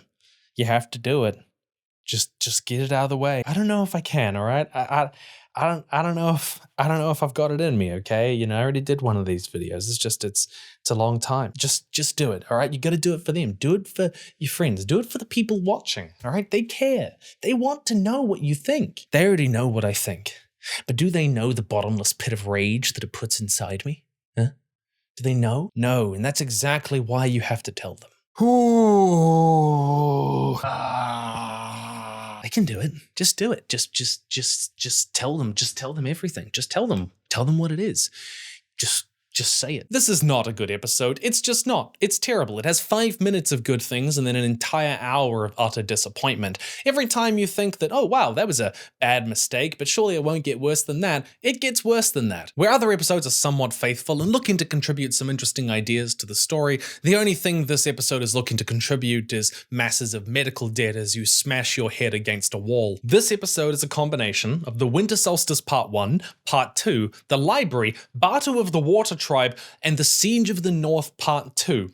And you might be thinking to yourself, that's a very odd combination of episodes. But luckily, Netflix of course took account of all of that and decided to merge them in a really cohesive and interesting way. Just kidding, it's time to play Spirit World Bingo. Wan Shi Tong, Ko the Face Stealer, Hey Bye, Fox Spirits, The Fog of Lost Souls, bingo, gotcha, I already won. Everything Spirit World you could possibly imagine, all mashed into one convenient episode. No need to watch the other interesting parts of the series, it's all in episode 5. Now you might be wondering, why is Wan Shi Tong in this episode of all places? You know, our morally neutral antagonist from season 2 gives us a fascinating insight into the weirdness of the spirit world. Why is he here?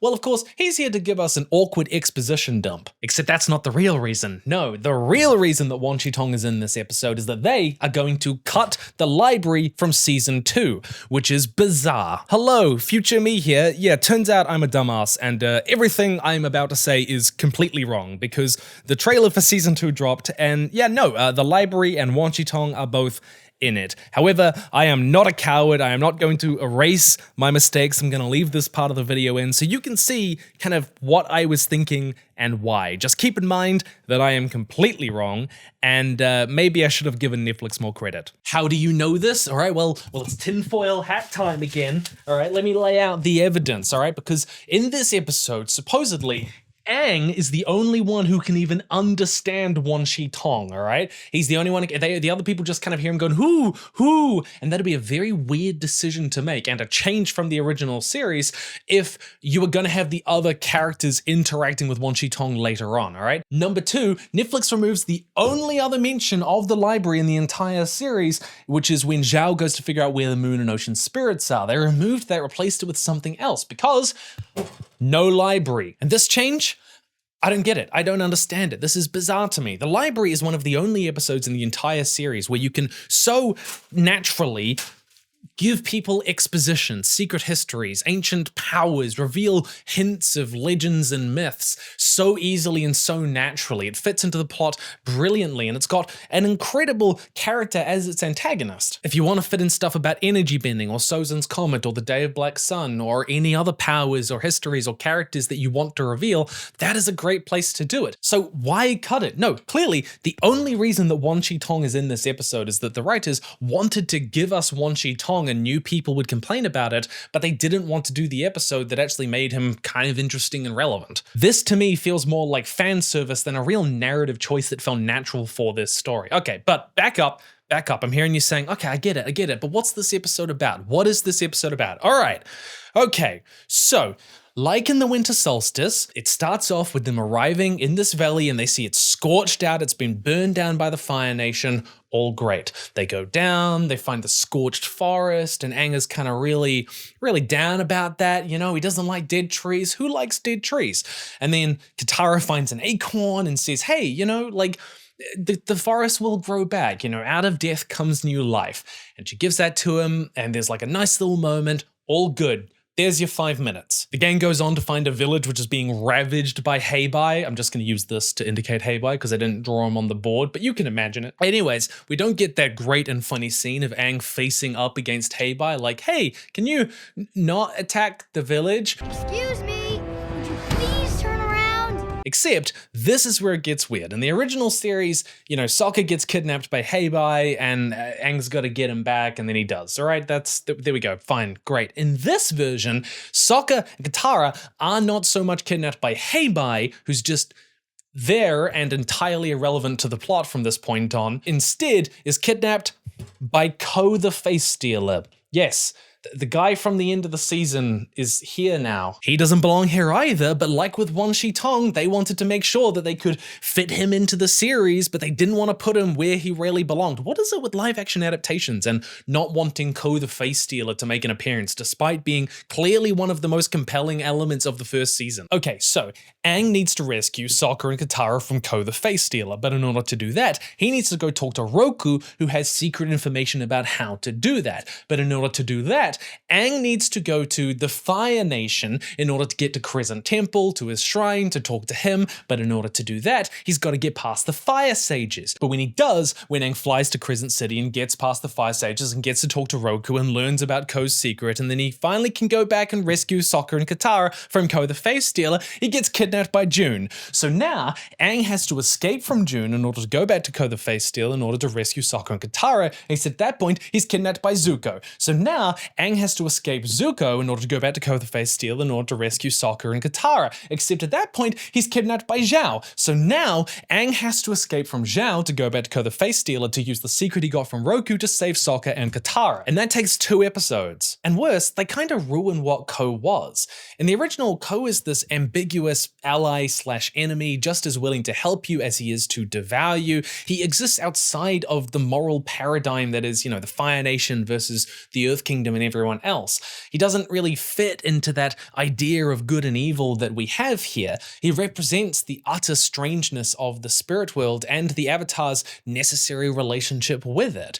But in the Netflix series, Ko, well, he's just a monster. He just feels like a generic monster. In fact, that's how they describe him. Ko is a primal spirit, a dangerous and ruthless predator. He preys on those paralyzed by despair and doubt. He's described as having a hunting ground in the fog of lost souls, and so much emphasis is placed on like him just being monstrous rather than him being conniving and intelligent, and you have to be wary of him strategically. This whole episode, episode 5, runs into what I've called the side quest problem, which is when, in order to string a bunch of plot points together, which might not naturally fit together, the author just makes them all contingent on one another. You can't do X until you've done Y, you can't do Y until you've done Z, you can't do Z until you etc, ad infinitum. Oh, you've got to go talk to Roku to figure out Ko's secret, and Ko's secret is that Roku stole Ko's Warhammer figurine. And all of this is done transparently to tick off as many spirit world things all in one episode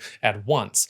Weirdly, by the way, the only other spirit thing which actually is in this episode, who is Fang, you know, Roku's dragon, he's the only one who isn't in this episode. And that Kinda sucked. And because of all of this plot bloat, we actually cut out all of the little moments where our characters get to be people. Like when Sokka comes up with the ingenious plan to, you know, blow little fire explosions inside the door in hopes of getting it open. Or when Iroh gets to see Fang flying through the air and we get a hint at that depth in his spiritual aptitude. Just compare these two moments from where Aang comforts Heibai. I know you're in pain.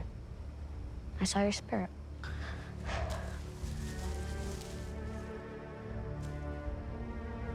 I'm gonna make this right, and I'm gonna save my friends.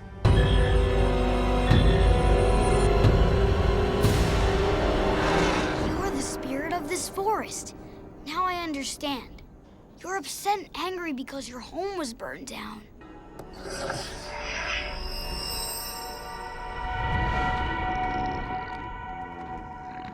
It's just less compelling. I'm sorry, Zhao, my beloved, but no celebrate. Going into season 2, I want to see some changes. So let me share with you some hopes / fears / predictions for what we might get in season 2. We have the trailers and the episode titles, both of which are already raising some eyebrows, but the big thing for me is that 1, I need them to be mixing the right episodes in the right ways. This is a recurring problem. Look, they're gonna be mixing episodes, that's fine, but I don't just want meaningless references. I don't want them to just fight a buzzard wasp because Aang fights a buzzard wasp in season 2. I want to see Aang kill a buzzard wasp in his grief and rage at losing Appa. Aang's rage is more important however they capture that. I don't need to see turtle ducks just because they show up in Zuko alone. I want to see Zuko having a moment of being gentle with his mother in his past. 2, they're gonna skip some episodes, so these are the episodes they should skip. 1, The Cave of Two Lovers, already done it and it's just kind of a bland episode. Most of Avatar Day, most of The Chase, The Drill, Serpent's Pass, although I know that they're including that, and most of Tales of Ba Sing Se. Really, only Iroh and Momo's stories are the ones which really matter in that. Those episodes are closer to filler, though there are a couple of moments throughout them that we will need, like when Zuko meets the girl with the burn scar on her leg. That's a great and really important scene. 3, we know from the episode titles that they're going to be in Ba Sing Se by episode 3. It's called City of Walls and Secrets, which is kind of wild, but I understand why they're doing it. They're wanting to shift all of that drama to the city as soon as possible. It's a big set piece. But what are the first 2 episodes? Are we just going to skip basically immediately to Zuko alone? Because you can't do Zuko alone inside Ba Sing Se. We need that arc where Zuko and Iroh are on the run as exiles, and then Zuko leaves Iroh behind, learns about himself, then comes back and learns lightning redirection. It's such a critical part of his story. Maybe episode 1 is a mix of the Avatar state, return to Omashu, and Zuko and Iroh, and then Zuko leaving him behind at the end of the episode. Then episode 2 is the blind bandit and bitter work and learning earthbending and Zuko alone, potentially, ending with Zuko coming back to Iroh and the lightning redirection scene. I could see that, but does that mean that they're skipping Appa's lost days? You know, after Appa is kidnapped, he goes off and it's this really heartbreaking and brilliant episode because everything says that he's going to be kidnapped while he's in Ba Sing Se, and you can't really do that in Ba Sing Se. I don't know, I'll be sad if that episode is cut. And I get that it's expensive to animate. 4, I want to see a more self-controlled Azula, and judging by the trailers, we might be getting that. Maybe they listen to some of the feedback. I doubt we're going to get the iconic do the tides command this ship scene, but it would be really cool. I think we also probably need a time skip to justify Aang learning waterbending and his actor being clearly so much older than he was in the first season. 5, what I don't want to see is some drawn-out jet subplot, which is far more than we get in the original series, because his original story is good, and I also know this is the kind of character that Netflix would look at and go, oh, we can play with this character, we can expand their storyline to make his death hurt more, and I don't think they need to do that. 6, they've got to nail Zuko's character arc. You can mess up a lot of stuff, but if you nail this, everything's gonna be fine. Episode 6 is called The Parable of Two Dragons, a reference to this shot in Zuko's character arc Coma episode, and honestly, I've been pretty impressed with Delasiu as Zuko so far. I think he's got the chops to do this, he's just got to be given the material. So if they can really nail Crossroads of Destiny, fantastic. And I will be sitting here watching every single episode back to back, taking notes so that I can see if they do manage to do this, whether they meet my hopes and dreams, whether they can pull this off, or whether I'm just going to be left crying. And if you want to join me on this journey, then scan this QR code, come join me over on Nebula, because that is where all the videos will be going. If you enjoy the style of talking about writing and storytelling and pacing and structure, then that is the stuff that I'm going to be talking about over there. But this is Nebula. There is so much more stuff on there for you to watch as well. Not just from me and all of my videos, ad-free, but there are game shows like Jetlag, you get Tom Scott videos early before anyone else. Curious Archive has this amazing series on gods and monsters and what they mean in our minds and our stories and our culture. It's got a bunch of original fiction, audio dramas and films now, and all of the work of some of the greatest YouTube creators, ad-free and early, thoughtful videos that you're not going to find anywhere else because Nebula belongs to us. It's something that we built. You can get monthly or annual subscriptions, and we are using that money to build and create bigger and better stuff. I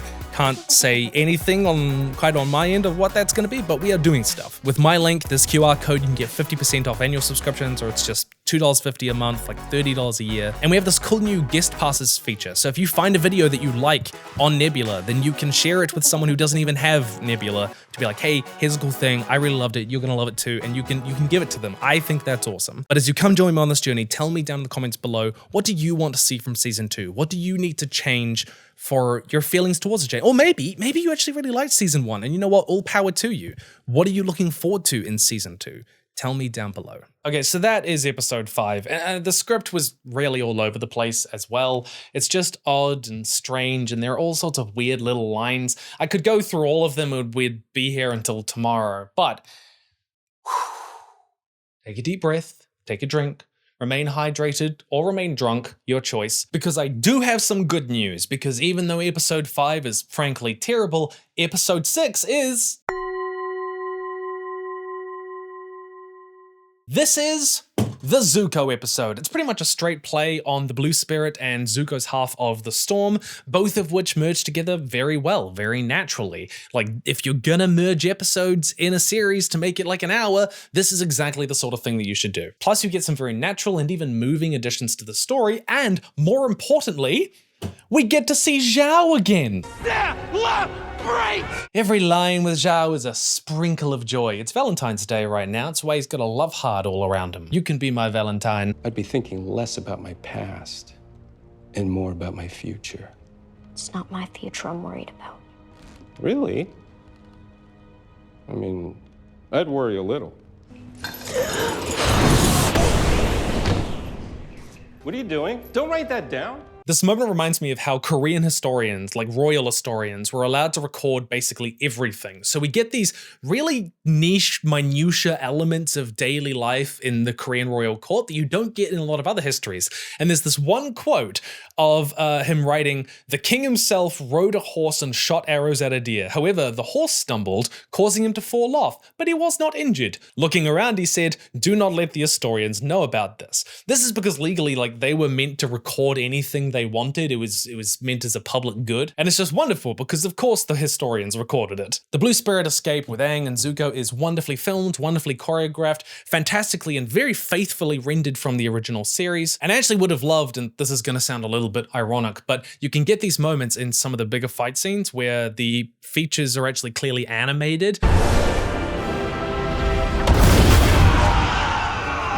And I really like that style. Maybe I just want to see it animated. But it was also good to see a bit of Aang's feistiness. Like, let's make him... Let's make him feisty. Eh? Ah, look how feisty he is now. Because Netflix up until this point has gone all in on Aang's, monkish pacifisticness. He's not quite as fun, jovial, and mocking and playful as he is, but we get a little bit of that here, and I really liked that. He's not always perfect, but the other half of this episode is dedicated to Zuko's backstory. And all right, let's talk about Zuko. We are 6 episodes into this, and I really haven't said that much about Zuko because I wanted to find the right moment to talk about it all at once. The fundamental difference between Netflix Zuko and original Zuko is that Netflix Zuko is nicer. He's just a nice boy. He ran! And I think the most illustrative scene of this is when Zuko goes to hire June to track down Aang, where in the Netflix version, he describes her as a low-life bounty hunter. Whereas in the original, he's all for it. He just strides right on in. Step aside, filth. He's an arsehole, and he's regularly an arsehole. June, by the way, fantastically played and cast. A real joy I hope will return. Don't die, you idiot. I only get half if you die. And here they made the right call to remove the very weird moment you might not even remember where Iroh pretends to be knocked out so that he can lay June across himself. We can excuse a war criminal, but a perv, let's not. It was just one of those kind of tasteless moments back from when Iroh was meant to be a reference to this sort of old man archetype that turns up in anime from time to time.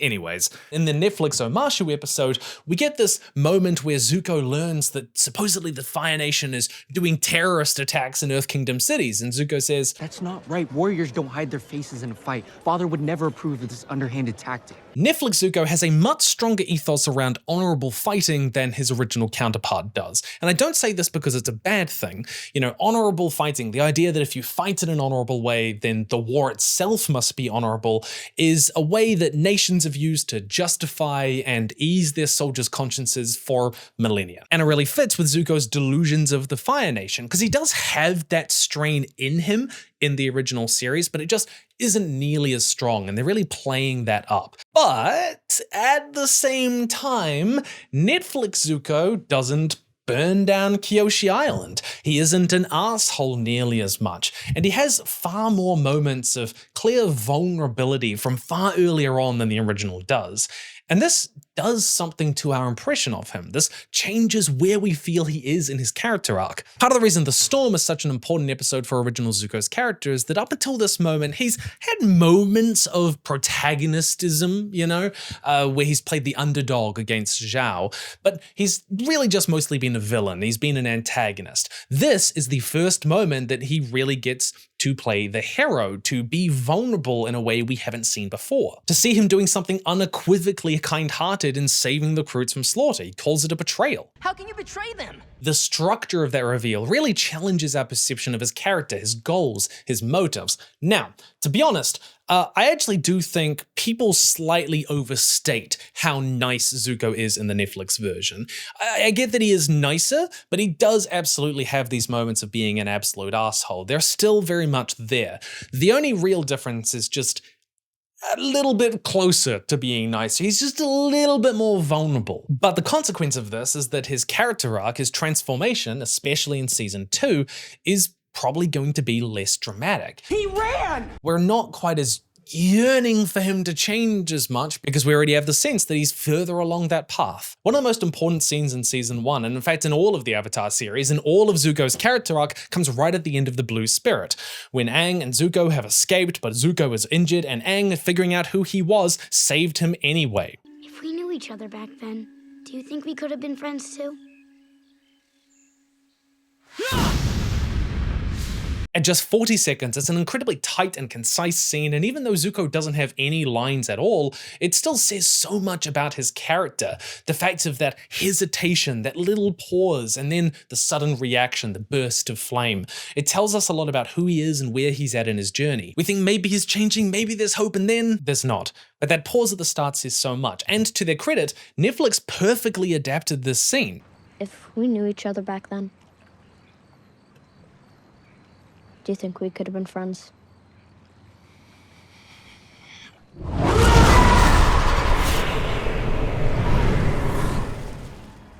So, felt like I've missed a few.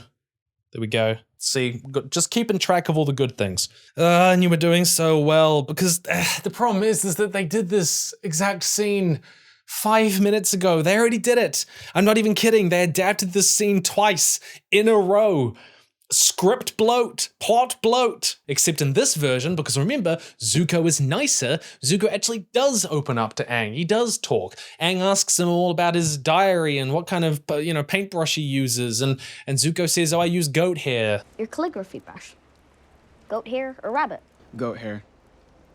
It's stiffer, more control. Zuko opening up indicates that he is further along in his journey. It doesn't have that real withheld part of his character. He is willing to talk, he is willing to open up, and him, bursting with flame is just an emotional reaction to something Aang says. Honestly, they should have just cut this entire scene. It turns a 40-second brilliant moment into a 5.5-minute scene, but I don't think it makes the characters more complex or interesting. We already know that Zuko has that potential for good, and this is sort of just like really hammering it home. That scripting bloat shows up in so many places places in the entire series. Less so in this episode, but it does show up here as well. Like in the flashback at the War Council where Zuko speaks out to defend the recruits, the original War Council scene is 5 lines. I know, just 5, whereas this one is 30, and it includes an argument with a random War Council man, and then a whole argument with his father, stuff which just really isn't necessary.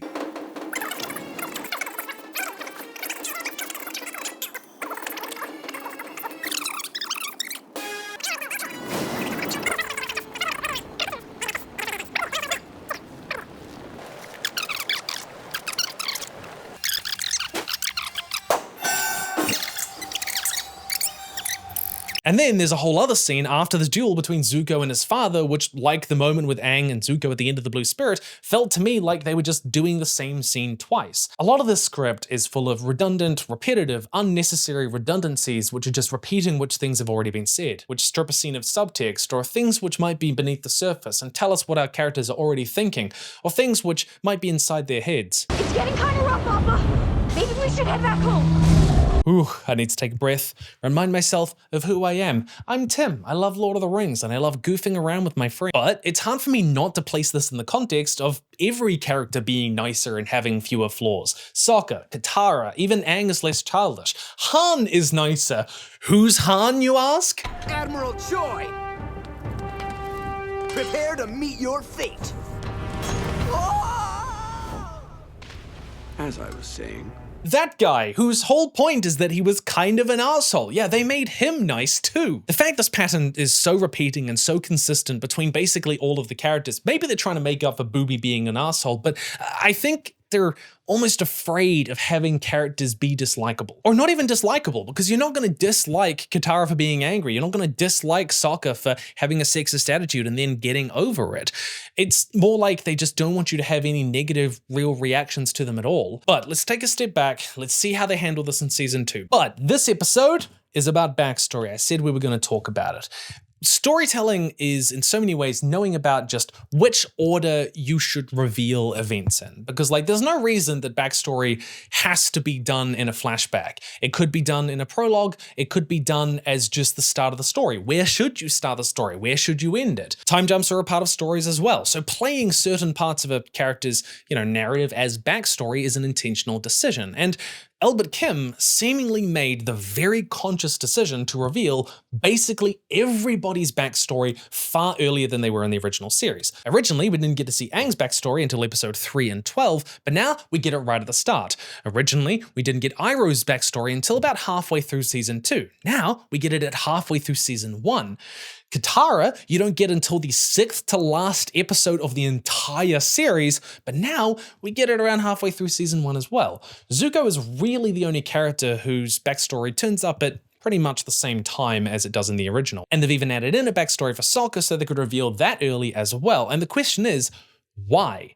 Why reveal this backstory so early? Why take up so much of the early story with recounting things in the past that don't necessarily move the plot forward very immediately? Aang's, I kind of get. I see the vision. Iroh's, I can kind of understand. But the others, I'm just a little lost on. Because in the original series, when Katara's is revealed in the Southern Raiders, it's pitched as this moment for her to choose between vengeance and finding a way to move on. Her reflecting on the past is about her pursuit of vengeance in the present. She is making a decision. But in the Netflix version, it's really just not the same, because when Sokka and Katara are kidnapped by Ko, that's how this happens, by the way. When Ko kidnaps people, he forces them to relive their worst memories, hence we get traumatic backstory.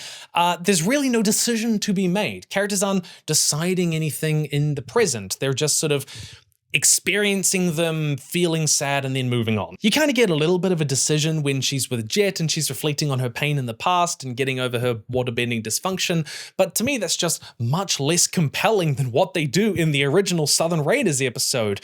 And I have to wonder, what are they going to do when they get to that episode? Are they just going to do the part which isn't flashback? Like, fine, I guess. Now, it's time for controversy. Netflix also changes Zuko's Agni Kai against his father. Now, in the original, Zuko is banished for refusing to fight his father. He stands up, sees it's his dad, and is like, oh, I'm not doing this. And Ozai says, get up, boy, I'm gonna give you a beating. And Zuko says, nope, not doing that, not doing that. And so he is banished. He is banished for the ultimate sin of cowardice. In the Netflix version, Zuko actually does fight his father. The reason he's banished is that during that duel, Zuko gets a moment to burn his father in the face, and he doesn't take it.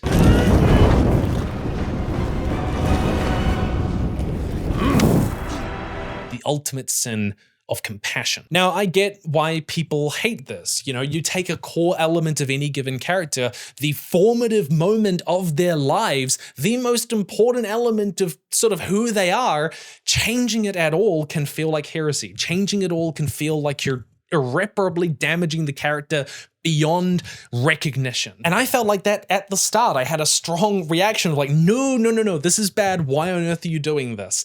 But the more I sat with it, the more I had to ask myself, do I dislike this because it's different, or do I dislike this because it's bad? And I think I've come around to the idea that maybe I just didn't like it because it was different. And I can imagine a version of the original series where this is how it played out.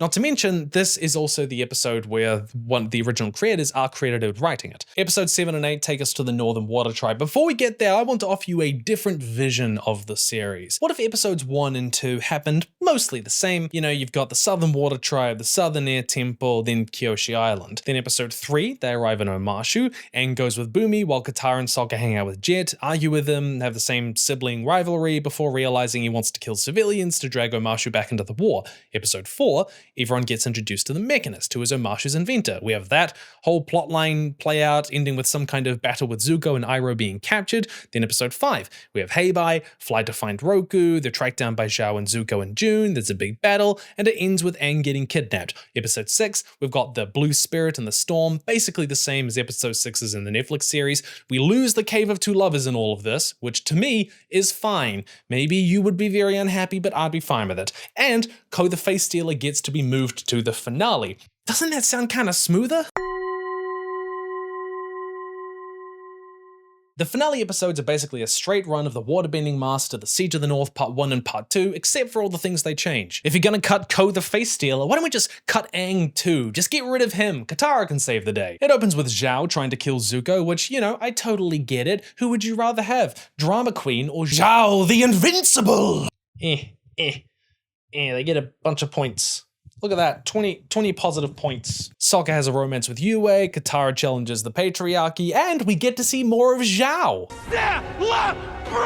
The Fire Lord has given me the honor of leading a great armada with orders to conquer the North. I want to see this man get even more great honors. Yue being a waterbender and being able to slip into the spirit world, I think that they're really great changes. They really fit with her character. The little moment where she makes ice cream with berries is fantastic. I actually thought that this was a recipe taken from the Avatar cookbook, which is a wonderful little world building angle to look at the world through the lens of food, but it's not. That's not a recipe in there. However, they do use berries in it. So, you know, it was a nice little nod to that maybe. The fact that they introduce Yue's backstory earlier on in the Netflix series than they do in the original is a good move. They introduce it quite late in the original, which makes it feel a little bit like it's coming out of nowhere and making the plot easier, but they also remove her conflict over her betrothal to Han while being attracted to Sokka, which to me is again just an instance of them removing more tension between our characters,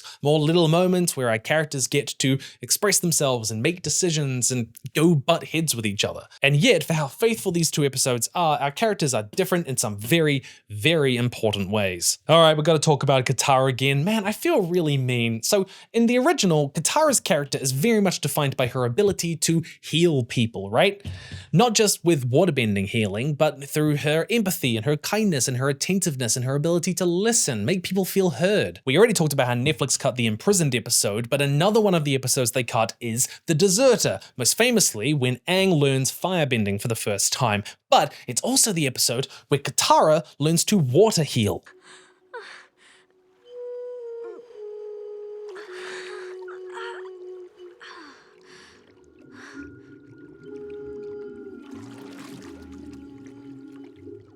And the end result of all of these cuts and omissions is that there are far fewer opportunities for that healing, motherly, nurturing side to her to play any meaningful role in the plot.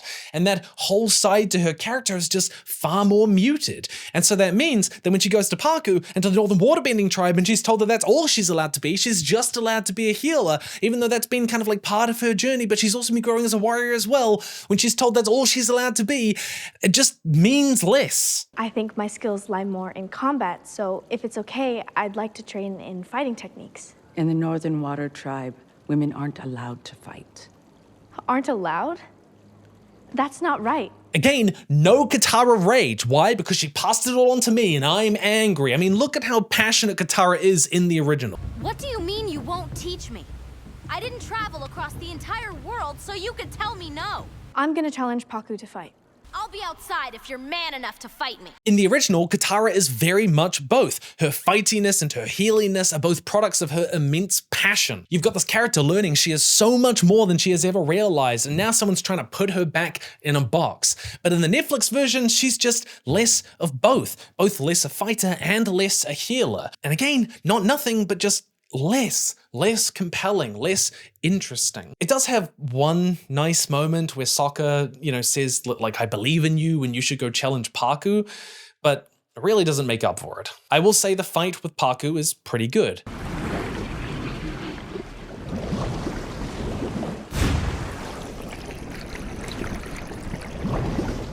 My apologies, we didn't mean to broadcast that. Here on this channel, we hold ourselves to the highest standards of quality broadcast.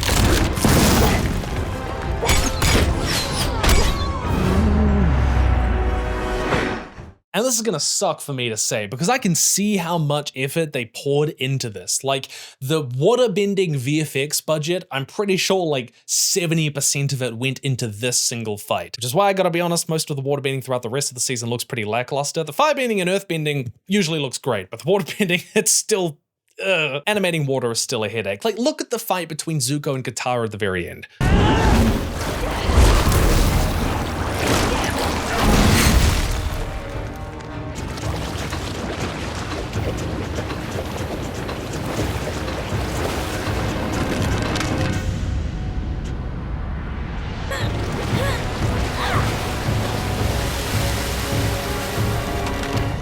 I can tell how much they put into it, how much time and money and heart and effort, and yet it still just can't look as good as the original, as it does in animation, because of course it doesn't. To be clear, I don't really think it was their fault. They were clearly trying to replicate what was in the original, but VFX budgets have their limits, and this should really just serve to remind us why animation as a medium is often better. One minor change is that unlike in the show, Paku actually refuses to let Katara fight even after she versus him in the duel. But you still won't let me fight. No.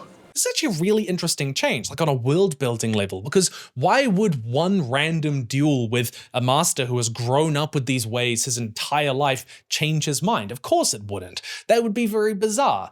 So instead, he only changes his mind at the start of the battle when he starts to see that they're losing. And I actually kind of liked that. The same goes for her battle with Zuko. They're clearly trying to do what they did in the original series, but they don't have the budget or the time as much as they have the heart. Good on them for trying, little train chugging along, but it does end with this terrible line. You found a master, haven't you? Yes. You're looking at her. Oh, Katara, honey, no, we don't need to, that's not, Why was this line written? I mean, I know why this line was written. It's dumb and it's stupid and I hate it. It was so cool in the original. You know that Game of Thrones moment where Tywin's like, any man who must say, I am the king is no true king. Look, Katara, I love you, but you cannot be your own master. It just doesn't work that way. And like, what have you learned? You started out with very few skills. You found one waterbending scroll, which you learned one move from. You then had a duel with a master, which you lost. And now you're amazing enough to teach everyone else? I mean, come on. At the start of episode 7, Aang points out something you might have missed. I haven't learned any of the other bending skills. Oh, we noticed. They clearly did this because they wanted Katara to be Aang's waterbending master from the start rather than having them learn together at the same time, but like, why? It's not that that's a bad idea. I'm not gonna judge it too much until we see what they're doing, but I'm not a big fan so far. Katara's fight with Zuko also sadly misses a really fantastic line. You rise with the moon.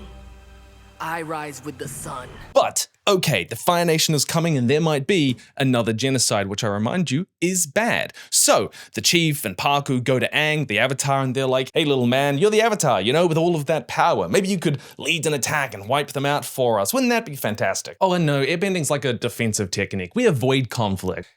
I mean, we're kind of defending ourselves right now. Doesn't count. Okay, how are you able to defeat all the firebenders on the way here? Power of friendship. I'm not kidding. My friends help me. That's what he says. And I've been thinking about this line because it's a weird line, right? It's a strange moment in the story. Because Aang isn't opposed to violence, absolutely. He's opposed to violence as like a first solution to a problem. He believes that we should be talking and understanding and empathizing with people. That's what he does with Zuko. That's what he does with Heibai, and it works. Narrative conversations about the utility of violence and when we should turn to it are really interesting, but why does he say this right here, right now? It's strange, right? Because it's not like he was saying this when he was defending the Southern Water Tribe from the Fire Nation when they turned up on their doorstep. No. Why did they feel like they needed to put this moment in? Well, I think I figured it out. I think they're gearing us up to get rid of energy bending from the finale in season 3. What? Why? How? But yes, hear me out. Energy bending is one of the major lingering criticisms of the original series. They did a whole video on it, on the feelings of Deus Ex Machina, what they were trying to do and how they might have fixed it. But it is also, weirdly, one of the things that you could change about the story without impacting the ending too much. They might not get rid of energy bending entirely, but I think they might be trying to massively downplay it. Because the show hammers over and over about how Aang will have to make the impossible choices, that sometimes there is no morally correct answer like he hopes there is. The Avatar must walk alone. The Avatar has to make the impossible choices. This is the same decision he faces in the original series, but they're bringing it all the way into the first season here, because energy bending is kind of a thematic third way. Everyone is telling Aang he's going to have to choose between his air nomad values when he kills Ozai, or abandon his duty to save the world as the Avatar. But energy bending produces another way out of that he doesn't have to forsake his air nomad values, that he can still save the world. Proving not only that violence isn't inherently necessary for peace, but that this is not a grim, dark world like everyone's been saying, that it is not a binary choice, a zero-sum game, which is why every single time people insist to Aang that it's a choice between violence and failure, and this is Bumi, this is Jet, this is Roku, this is even soccer at some point.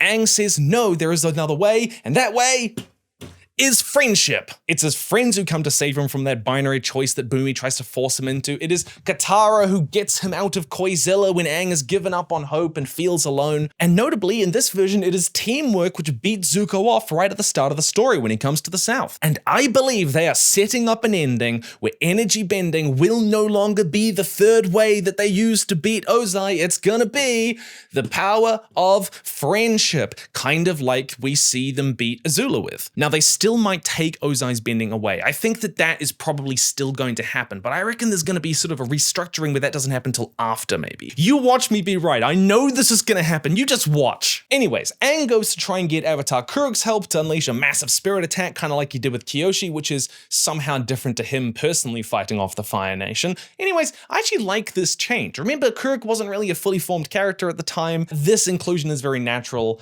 I like it. By the way, this is one of my favorite Avatar things I own. It is a turtle duck, which a friend of mine sewed for me or wove for me. I don't know what the term is, but it's so cute. I love it so much. Like all the other avatars, Kuruk tells Aang that being the Avatar means you gotta be alone, friends are a liability. And that leads into this very different moment to the original, where after Katara is like, trying to figure out if she should fight or challenge Parku, Aang says, maybe it's better if you didn't fight. I can't lose you in Sokka. I get what they're doing here. They're setting up a moment where Aang feels hopeless and alone. Everyone's telling him that he's got to be the Avatar alone, that he, can't put his friends in danger, that they're a liability for him. This is a moment that he has to make real big decisions. The world has worn him down. We've got to make him worn again. That's worn Aang. But it does suck we lose that beat where Aang refuses to train with Parku if he's not going to train Katara, and then Aang tries to teach her secretly in private. If you won't teach Katara, then Then what? I won't learn from you. People have criticized this moment a lot, but I think it's important to remember that this isn't really what Aang feels. This isn't really what he thinks. This is what everyone's telling him he should think, and he's having a moment of weakness. Remember how a couple of minutes ago Aang insisted that he couldn't lead an offensive because airbending is a defensive discipline?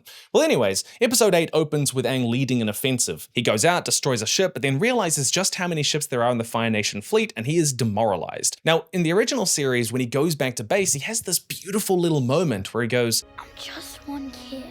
I really like this scene. It's such a great insight into his character. This kid who's trying to hold the world on his shoulders, who has so much courage and hope inside of him, but it's still, the world is so big and heavy. And even though the Netflix version does do the going out onto the ship and destroying it and seeing the fleet, it doesn't have that moment afterwards, which I think is even more important. He does say this line to Kuruk earlier on, but it doesn't hit as hard. But these are relatively minor complaints about things which weren't in it rather than what was. But it's easy to criticize adaptations for what they aren't rather than what they are, and there are some interesting additions to this episode, like the addition that this is the one night per year the moon and ocean spirits cross over into the mortal world, as well as Avatar Kuruk's spirit knife being necessary to kill them, is, I think, a very good addition. On a world building level, it's very bizarre, not only that they would allow this incredible vulnerability to the waterbenders to persist, it would just be out there always for the Fire Nation to exploit in some way, shape, or form, but also it kind of gives a nice reason as to why Zhao was so determined to attack during a full moon. When waterbenders are their most powerful, because he has to. But the more important thing about this episode is we get more of Zhao! Break! You're going to kill the ocean and moon spirits? Of course not. Killing the ocean spirit would deprive waterbenders around the world of their lives. I'm not a monster. No. I'm only gonna kill the moon.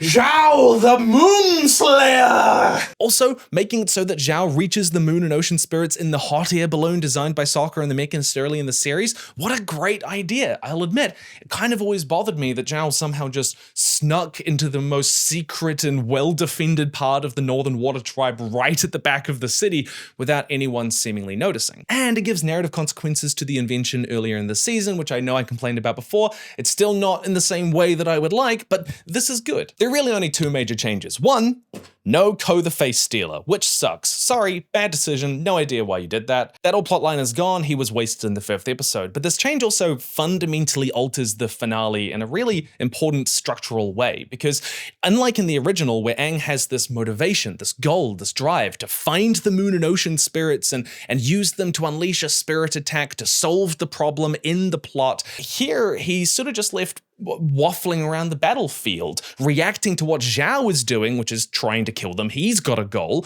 but Aang really doesn't. He's just wandering around until the plot calls him into action. Quite literally, by the way. After half an hour of Aang really not doing much at all, Avatar Kuruk's spirit turns up and says, hey Aang, get to the spirit waters, they're gonna kill the moon and ocean spirits. And that to me is just so much less compelling. It turns our characters from active agents in the story to passive reactors. The second major change is Zuko's story. Have you got a plan yet? A plan? The plan is to reclaim what's rightfully mine. So no plan. I'm working on it, Uncle. For the first half, it's very faithful. It has some wonderful lines and scenes just like that. But in the second half, well, there is no second half. Zuko never kidnaps Aang, he never takes him to the cave, he never has his little monologue about his sister's privilege. He's never rescued by Katara. Instead, Zuko breaks into the Water Tribe, he fights Katara, and then that's it. That is basically his entire story. He fights Zhao at the very end. That is it. That's literally his entire story. He's never saved by Aang from dying. This change, like removing Aang's storyline from the finale, is strange to me. The scene where Zuko takes Aang to the cave is all about his doggish, rugged determination, but also his reckless lack of planning. So much so that they reference this scene in season 2. And then what? If his friends hadn't found you, you would have frozen to death. Likewise, it's a scene about Aang's innate goodness, his endless well of forgiveness, and it gives more back and forth between Zuko and Katara. There's a lot more tension in that relationship because she beats him, then he beats her, then she beats him again. That really builds more character tension and bitterness into that relationship, which again is really important for season 3 when Zuko tries to turn good and Katara is the only one who doesn't trust him. Aang is much more passive than he is in the original, and while Zuko is active, he just has much less to do. Again, there are fewer opportunities and chances chances for our characters to make decisions and mistakes and exhibit flaws and strengths and their morals. The original finale is very much defined structurally by our three characters, Zuko, Zhao, and Aang, all having their own independent goals, and those goals coming into conflict and clashing. But still, I think there is a lot to like about these finale episodes, where Zhao kills the moon spirit and becomes Zhao the Moonslayer. Plays out pretty much by the book. It's a little clumsier, like you can clearly see that the actor for Iroh has been told, okay, you can't react, you can't firebend here, but you have to look like you're trying to do something. But I liked how Zhao had even greater delusions of grandeur. He's talking about like replacing Ozai, that he lacks vision, has some killer lines. Master of three elements. Doesn't quite have the same ring to it. World needed the Avatar, and I failed. Touching. Not that I care. By the way, Netflix AANG does this all the time. Characters will say something and he'll try to somehow make it about how he wasn't there. Oh yeah, my parents were killed by the firebenders. Man, that sucks. And they were killed because I wasn't there. Oh man, where have my keys gone? They've vanished. Just like me, they vanished when you needed them most. But as much as I did love Netflix, Zhao the Terrible! I do wish they kept the moment where he willingly let the koi fish back into the water. It's this moment of hesitation, this slight moment of complexity of recognizing that maybe I shouldn't do this. And they just don't have that here. Not really. Oh, also, by the way, the battle has this absolutely hilarious moment where Momo dies. Like, I don't mean to make light of Momo dying, especially considering I had a cat who died literally last year. Her name was Momo. She was very sweet, but she had much more screen time in my life than Momo ever did in the Netflix series. But because he's so expensive to animate, I think he has like 2 minutes of screen time total. And as a result of that, when he comes out of nowhere, literally from off screen to save this random person in the finale and then basically dies, I mean, yeah. I just don't think it lands the way they hoped. Yue's death works though, but there is another change they made to Zhao's story. In the original, when Zhao and Zuko duel, Zhao gets basically taken by the ocean spirit, and Zuko has this moment where he reaches out to help him. It's a wonderful moment of complexity for Zuko's character because it's like, oh, he might hate and be full of anger and rage and resentment, but he doesn't fundamentally want even the person he hates most to die. He does not truly want to kill, but Zhao, in his arrogance, refuses Zuko's help and would prefer to die. In the Netflix version, it's just...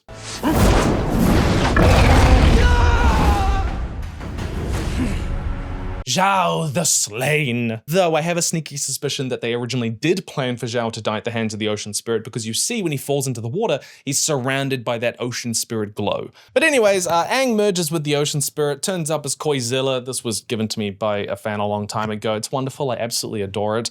He destroys the fleet, and then only with Katara's help and desire and power of friendship does he manage to get out of it. This was a wonderful moment. It's taken straight from the Southern Air Temple, a relatively good call. And that is the ending. But that is not the end of our story. You might have noticed I haven't mentioned Azula basically throughout this entire video. She appears throughout the season, but she's really on her own narrative planet. In the original series, Azula fulfills a really important narrative role as foil and antagonist to Zuko, a character who lets him play the protagonist from time to time. But that role is fulfilled by Zhao in the first season. So even though including her in the first season is a very natural idea, they couldn't have her running around chasing Aang and Sokka and Katara at the same time that Zhao and Zuko are as well. So instead, they give her a storyline where she's playing the secret ally to Zhao and helping him with his shenanigans opposing Zuko, and her trying to prove herself to Ozai so she can go out into the field. Good idea in theory, but... Azula!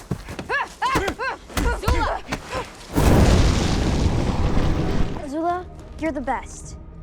Everybody knows that. You're perfect. It's not good enough.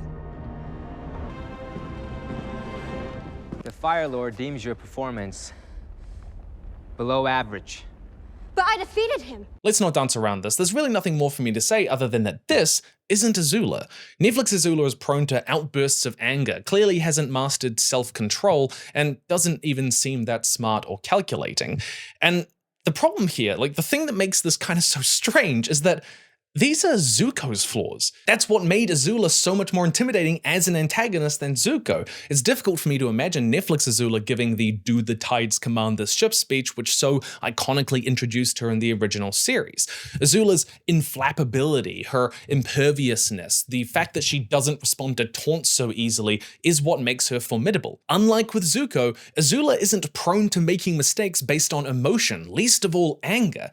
Not that she doesn't feel it, but it doesn't come out in the same way. To me, this version of Azula is just so much less compelling. This is a case of it being both different and bad. The Netflix show is clearly leaning into the resentment Azula feels for being second in line for the throne, for how OZAI pits his children against each other, all of which is subtext in the original show, but I feel like they're mistaking Azula displaying more emotion for being more complex as a character. After all, this is not to say Azula doesn't express emotion. We often focus so much on that "Do the Tides command this ship" scene, where she's seen as kind of like calm and controlled, that we forget her second scene. One hair out of place. She's clearly not immune to frustration, but consider how Netflix does that scene versus the original. The Fire Lord deems your performance below average. But I defeated him. Sowing the seeds of her later madness and breakdown is perfectly fine, but I feel like they're sacrificing the complexity which is already there, because we know that her lack of supposed emotion is largely a facade, something which she has developed under the abuse of her father. She's not someone who feels nothing. Instead, she restrains her feelings and any need for friendship behind that cold, level-headed calculatedness, because that is the world she grew up in with OZAI. Showing emotion, reliance, anything other than independence can be mistaken for weakness, for submission. And putting all of that directly on the surface, kind of without any real subtext, just makes her feel less real, less interesting, less compelling. And it's hard not to put this in the same pattern we see throughout the rest of the show, with Sokka's fewer flaws and Katara's lack of rage and Zuko being nicer. They just downplay Azula's, all these characters' extremes and quirks to make them more neutral and milquetoast and less interesting. And because of all of this, because they're more similar here, the character dynamic between Azula and Zuko is going to be less interesting. At least it is to me. We'll have to wait till they see how they interact in season 2 maybe, but what do we got so far as a basis?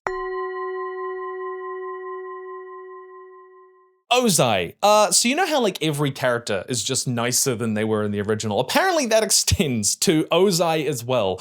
There are these little moments where Iroh says that, you know, once upon a time he really cared about his family and now he just cares about his power. And we get this scene where he tells this earthbender, "Do not speak to me of loss." Which does suggest, especially with how the actor plays it, that he does feel some real meaningful loss for losing / banishing / burning Zuko alive. That he has some kind of greater ethos beyond just power. In the original, OZAI is just a psychopath. He's obsessed with power. He is the impossible choice Aang has to face, right? You cannot reason with him. He's too dangerous to be left alive. We get so little of him that I don't know how I'm meant to be feeling about this, because on the one hand, it's like strange, but on the other, maybe they're trying to paint a more complex picture of a manipulative parent, because that's what he is. And, you know, manipulative parents often paint themselves as the victims, as only doing what they had to. I'm really not settled on this, and I'm curious as to your thoughts. Let me know down in the comments below. But, all right, there is something that I need to address, which has hung over the series this entire time, right from the start, right from before it even aired, and that is Zhao the Slain. Just kidding, it's the drama. When Netflix bought the rights to make their own Avatar: The Last Airbender live-action series, they brought with them the experience and leadership of Mike DiMartino and Brian Konietzko, the creators of the original Avatar: The Last Airbender show. Mike and Brian brought on their own team of writers and composers and all sorts of people to help them, until in August 2020, when they abruptly departed the project, citing creative differences. When Netflix brought me on board to run this series alongside Mike 2 years ago, they made a very public promise to support our vision. Unfortunately, there was no follow-through on that promise. Though I got to work with some great individuals, both on Netflix side and on our own small development team, the general handling of the project created what I felt was a negative and unsupportive environment. However, we ultimately came to the belief that we would not be able to meaningfully guide the direction of the series. Mike posted his own statement, saying, "I realized I couldn't control the creative direction of the series, but I could control how I responded. So I chose to leave the project. It was the hardest professional decision I've ever had to make. But what I can be certain about is that whatever version ends up on screen, it will not be what Brian and I had envisioned or intended to make." While production stuff shakeups happen all the time in media production, often invisibly and without you ever knowing, especially in the age of the streaming service, this was a pretty brutal statement to make so publicly, especially from the creators of the original show. A statement which could permanently scar the ability of the show to perform on Netflix, and which immediately set off alarm bells in the community itself. Because if the original creators couldn't get behind the show, if it was going to appear nothing like what they originally imagined, then it had to be bad, right? And this meant, very stupidly, that every time they saw something they didn't like in the Netflix version, they would look at that and they'd point to it and go, ah, look, this is why the original creators left. Momo dies, this is why they left. Katara's not angry, this is why they left. Sokka's not a sexist, he's not a dick. Yeah, that's why they left. But I want you to be very cautious about making assumptions like that. In fact, I believe that narrative is very likely wrong. And to explain why, I want to tell you a story. In 2018, Ben David Grabinski approached Brian Lee O'Malley about doing a new adaptation of his cult classic comic, Scott Pilgrim. But the man's relationship with that comic he had created all those years ago was complicated. In one interview he said, Scott Pilgrim was like background radiation that never faded away and has just grown over time. Every time I go anywhere in the world, people are still excited about Scott Pilgrim, younger and younger people. There are always people in their teens, 20s, and I'm getting older. People debate Scott Pilgrim characters, like the finer points of their personalities on Twitter every fucking day. I didn't want to do a straight retelling because that just feels like death to me. When offered the opportunity to do an adaptation of his original comic, O'Malley wanted to do something which grew beyond the original, which changed it significantly, which explored Scott Pilgrim's characters in new ways, the ideas that were at the heart of the original series, but a plot which deviated significantly. And that is exactly what happened. Scott Pilgrim takes off as an animated series in which Scott Pilgrim is seemingly killed in the first episode, and the rest of the series is about Ramona trying to investigate what happened to him and exploring the other characters, her exes, as people more than just flashes in a pan the way they are in the original story. The show was picked up by Netflix, who developed it to absolute critical success, even though there was a large storm online about how Netflix was just ruining more stories. The point I'm trying to make is artists often fall in love with their stories and creations in very different ways to those of fans and audiences. Oftentimes, the parts we remember that we fell in love with, that really resonated with us at that point in our lives, are not the parts that really resonated with the artists themselves. Our perception of art is partly made up by our experiences, of the time in our lives that we came to it, that we experienced it, and of how we see ourselves in the characters, their flaws and their weaknesses. Whereas the relationship of the artist to it is often one of work, of creation. To them, it was something that they lived through, sometimes for years and years, even decades of their life, while for us, it was something we passively observed. They will see flaws where the audiences don't. If you're an artist, you will know what this is like. They will see budget constraints and timeline demands and requirements from the studio where we just get to see the final product. In some sense, when they look at the art, they don't necessarily even see the full vision that they might have intended. They see what eventually was made. Sometimes the end product, as much as audiences might have loved it for what it was, is only part of the total vision that the artist might have had for it. And so a new adaptation might be an opportunity to fully realize the vision they originally had. Other times, like with O'Malley, they don't want to retread the same ground that they've already done. They have other ideas. Why would they? Is that artistically fulfilling? O'Malley clearly loves Scott Pilgrim as a story. It's still something precious to him, but he loves it in a very different way. He loves it for the vibes and the characters, but he's not necessarily that attached to the exact plot points that he had, 2 decades ago. Art is a vehicle for the artist to explore certain ideas, things that they're thinking about. And so the plot is less important than the ideas that underpin it all. And if you're returning to it, then maybe you have new ideas to add into that mix, things that you've been thinking about since then, and they want to bring that forward. Other times, artists might not want to be beholden to the original image. They might feel that it defines them in the eyes of the public for too long, and they want to be something else. And I can understand that. Does their art still belong to them in that sense? Do they still get to decide what it is and should be? Artists might love the original, but they often love it in a very different way to you or I. Mary Shelley published 3 different versions of Frankenstein as her relationship with the art and story and characters kept changing, what she wanted it to be and say and represent. Which one is the real one? The one she first published in 1818 or the one she revised in 1831? In 1977, a little-known space cowboy film you've probably never heard of called Star Wars was released. One of its major characters is a smuggler called Han Solo, who, in his introductory scene, is in a negotiation with a bounty hunter called Greedo. That negotiation goes south, and it culminates with Han shooting Greedo under the table. Yes, I bet you have. Right before Greedo can shoot him. This beat immediately establishes Han as a bit of a morally grey anti-hero, a character willing to shoot first, ask questions later. Star Wars went on to become a global phenomenon, so much so that on the 20th anniversary in 1997 it was re-released into theaters. But fans started to notice that there were a couple of changes made to the film. Most of these were cosmetic or technological, things that they could do now that they couldn't do in 1997, but one of the major ones was that Han didn't shoot first. Yes, I bet you have. This was widely criticized as ruining Han's character. He's no longer that morally grey anti-hero, just a regular old hero like everyone else in the story. And it made his arc into a real hero later in the story less meaningful. When asked about this, George Lucas, the creative mind behind Star Wars, said, "To me, the special editions are the films I wanted to make. Anybody that makes films knows the films are never finished. It's abandoned or it's ripped out of your hands. I'm sorry you saw a half-completed film and fell in love with it, but I want it to be the way I want it to be."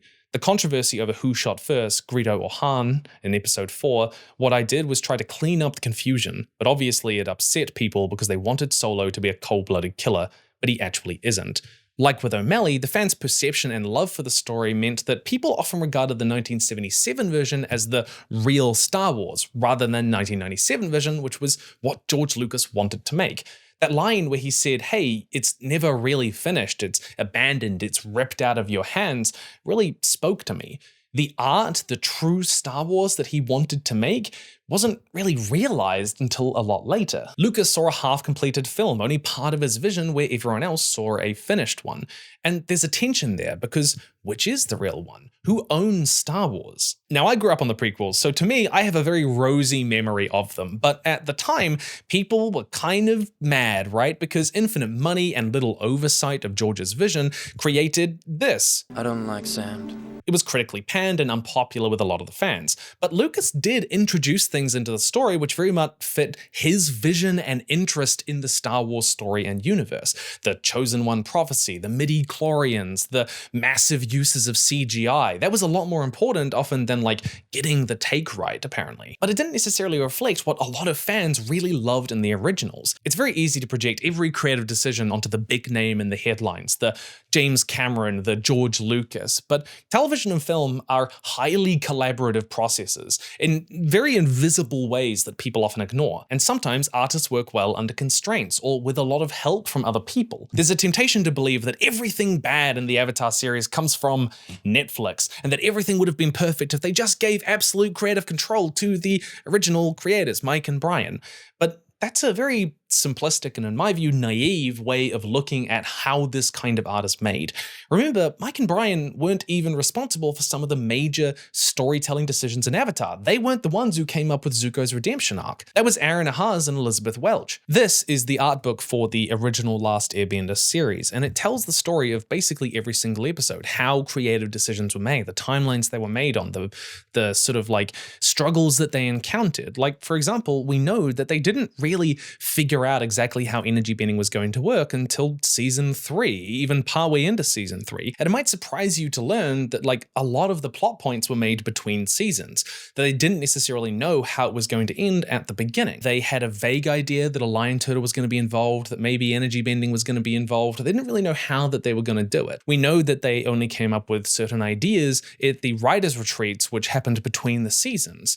Like with many animated series at the time, decisions were partly made on the fly, on deadlines, on budget constraints. Also, Zhao's early concepts look so cool. But you can imagine how coming back to the series years later, you'd look at a lot of these little things which only they tend to notice and the average viewer doesn't, and they want to make changes. And in fact, we've kind of already seen this tension at work before, because in Legend of Korra, there are the 2 now infamous episodes Beginnings, which show us the origins of the Avatar, but they do kind of change what the Avatar was and where the elements came from. It's not quite a retcon, but it is close to it. It feels like it for some people. But the thing is that when you read through the concept art book for season 2 of Legend of Korra, they constantly talk about how they finally got the opportunity to show the lion turtles the way that they wanted to, but also that these ideas were part of their original vision, but they really didn't fit into the first Avatar series. So they were overjoyed to find a place in Legend of Korra that they could bring it in. And the idea that after all these years, getting another opportunity, another look at this series, that they might, like O'Malley, want to play with the story and the themes and the ideas at the foundation of the core in some new ways, I can see why they'd want that. But that would also mean deviating from the vision of the series they first gave that fans like me, like you, hold on to. There is a little bit of evidence that the creators maybe wanted to make changes to the original story that you or I would not like. I want to be clear, these are rumors, but they are rumors from a source which has been remarkably reliable about the Netflix series so far. They were ahead of the curve on many reveals, including, by the way, the exact plot of the next animated series, Seven Havens. Still a claim, not evidence, but they claim that the creators wanted to kill Yue, have her die by an arrow during the final battle at the Northern Water Tribe, instead of her sacrificing her life to, bring the moon back. 2, they were considering that OZAI was going to die in the first season. We don't know why, we don't know the context of that. Maybe that AZULA would ascend to the throne then and she would be kind of the main villain throughout the rest of the series. But again, massive change there. And then 3, most baffling of all, that Iroh would actually be secretly working for OZAI.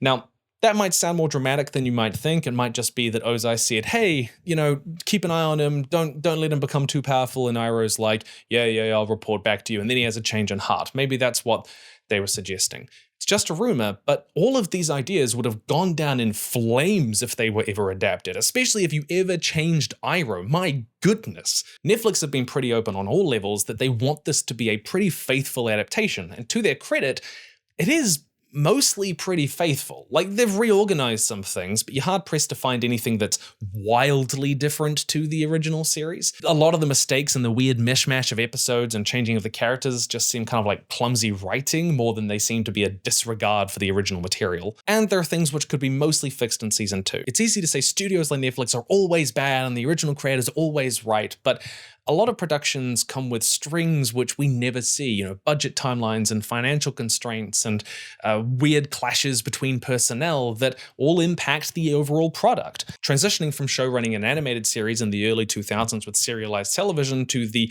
showrunning of a live-action streaming service series might not be as easy or transferable as we think. Albert Kim, the showrunner, has an incredible resume. He's responsible for things like Pantheon, which is one of the best animated shows ever made. If you haven't watched it, please go watch it. It is incredible. But he's also got like Sleepy Hollow behind him. But a lot of the other, writers for the Netflix series don't have quite as impressive resumes. Maybe they're still figuring things out, and that's okay. People are always learning on the job. Very few projects are made by teams where everyone is super experienced and nobody's figuring things out, and the end product is going to be a result of all of that. Ultimately, just remember that art is a very weird thing. To an artist, a piece often never feels finished. It never feels perfectly good. Other people look at it and see a masterpiece, and we see all the things that we didn't do.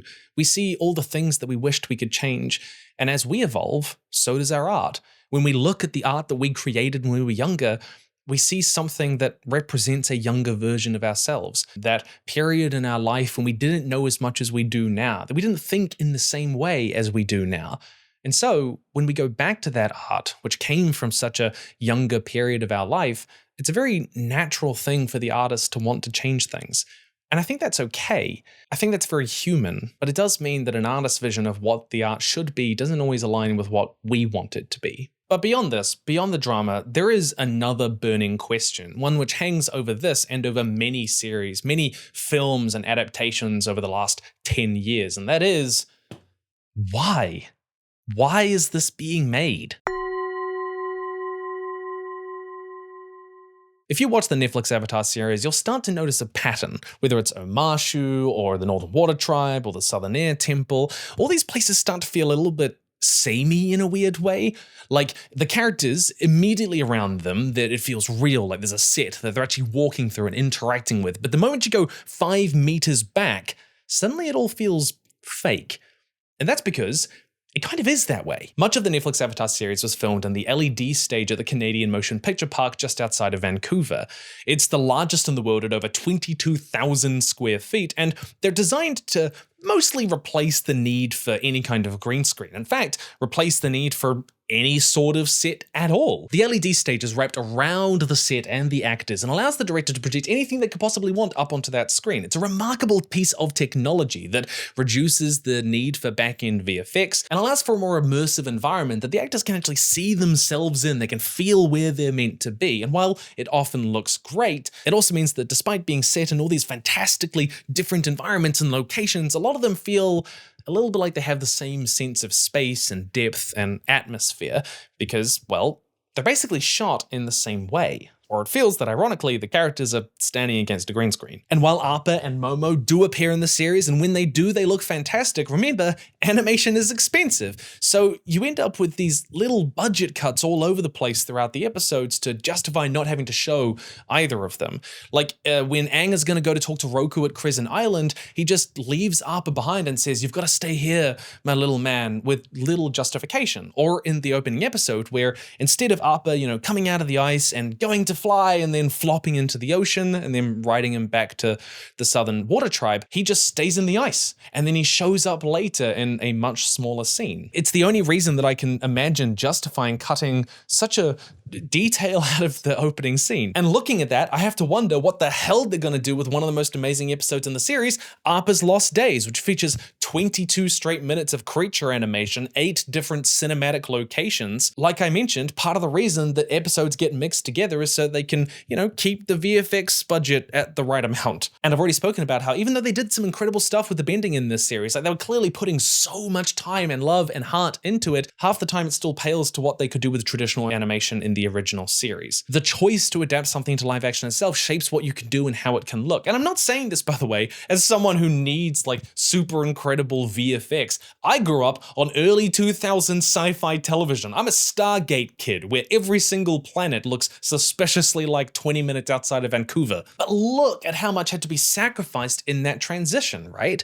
There has to be like a reason that we're doing this. Disney has been crapping out live action remakes of their animated masterpieces for years now, and in the words of Mother's Basement, who honestly, he said all of this before I did and better than I can. I hate these fucking things and everything they represent. You remember Once Upon a Time, the live-action Disney infomercial? That is more creative and more imaginative than any live-action Disney adaptation I've ever seen. And Disney isn't the only one with the endless trail of sequels and rehashes and remakes and redos, right? Of the top 20 films of the 2020s so far, the only truly original ideas are like Oppenheimer, Barbie, and the Battle of Lake Changjin? What the hell is that? Hang on.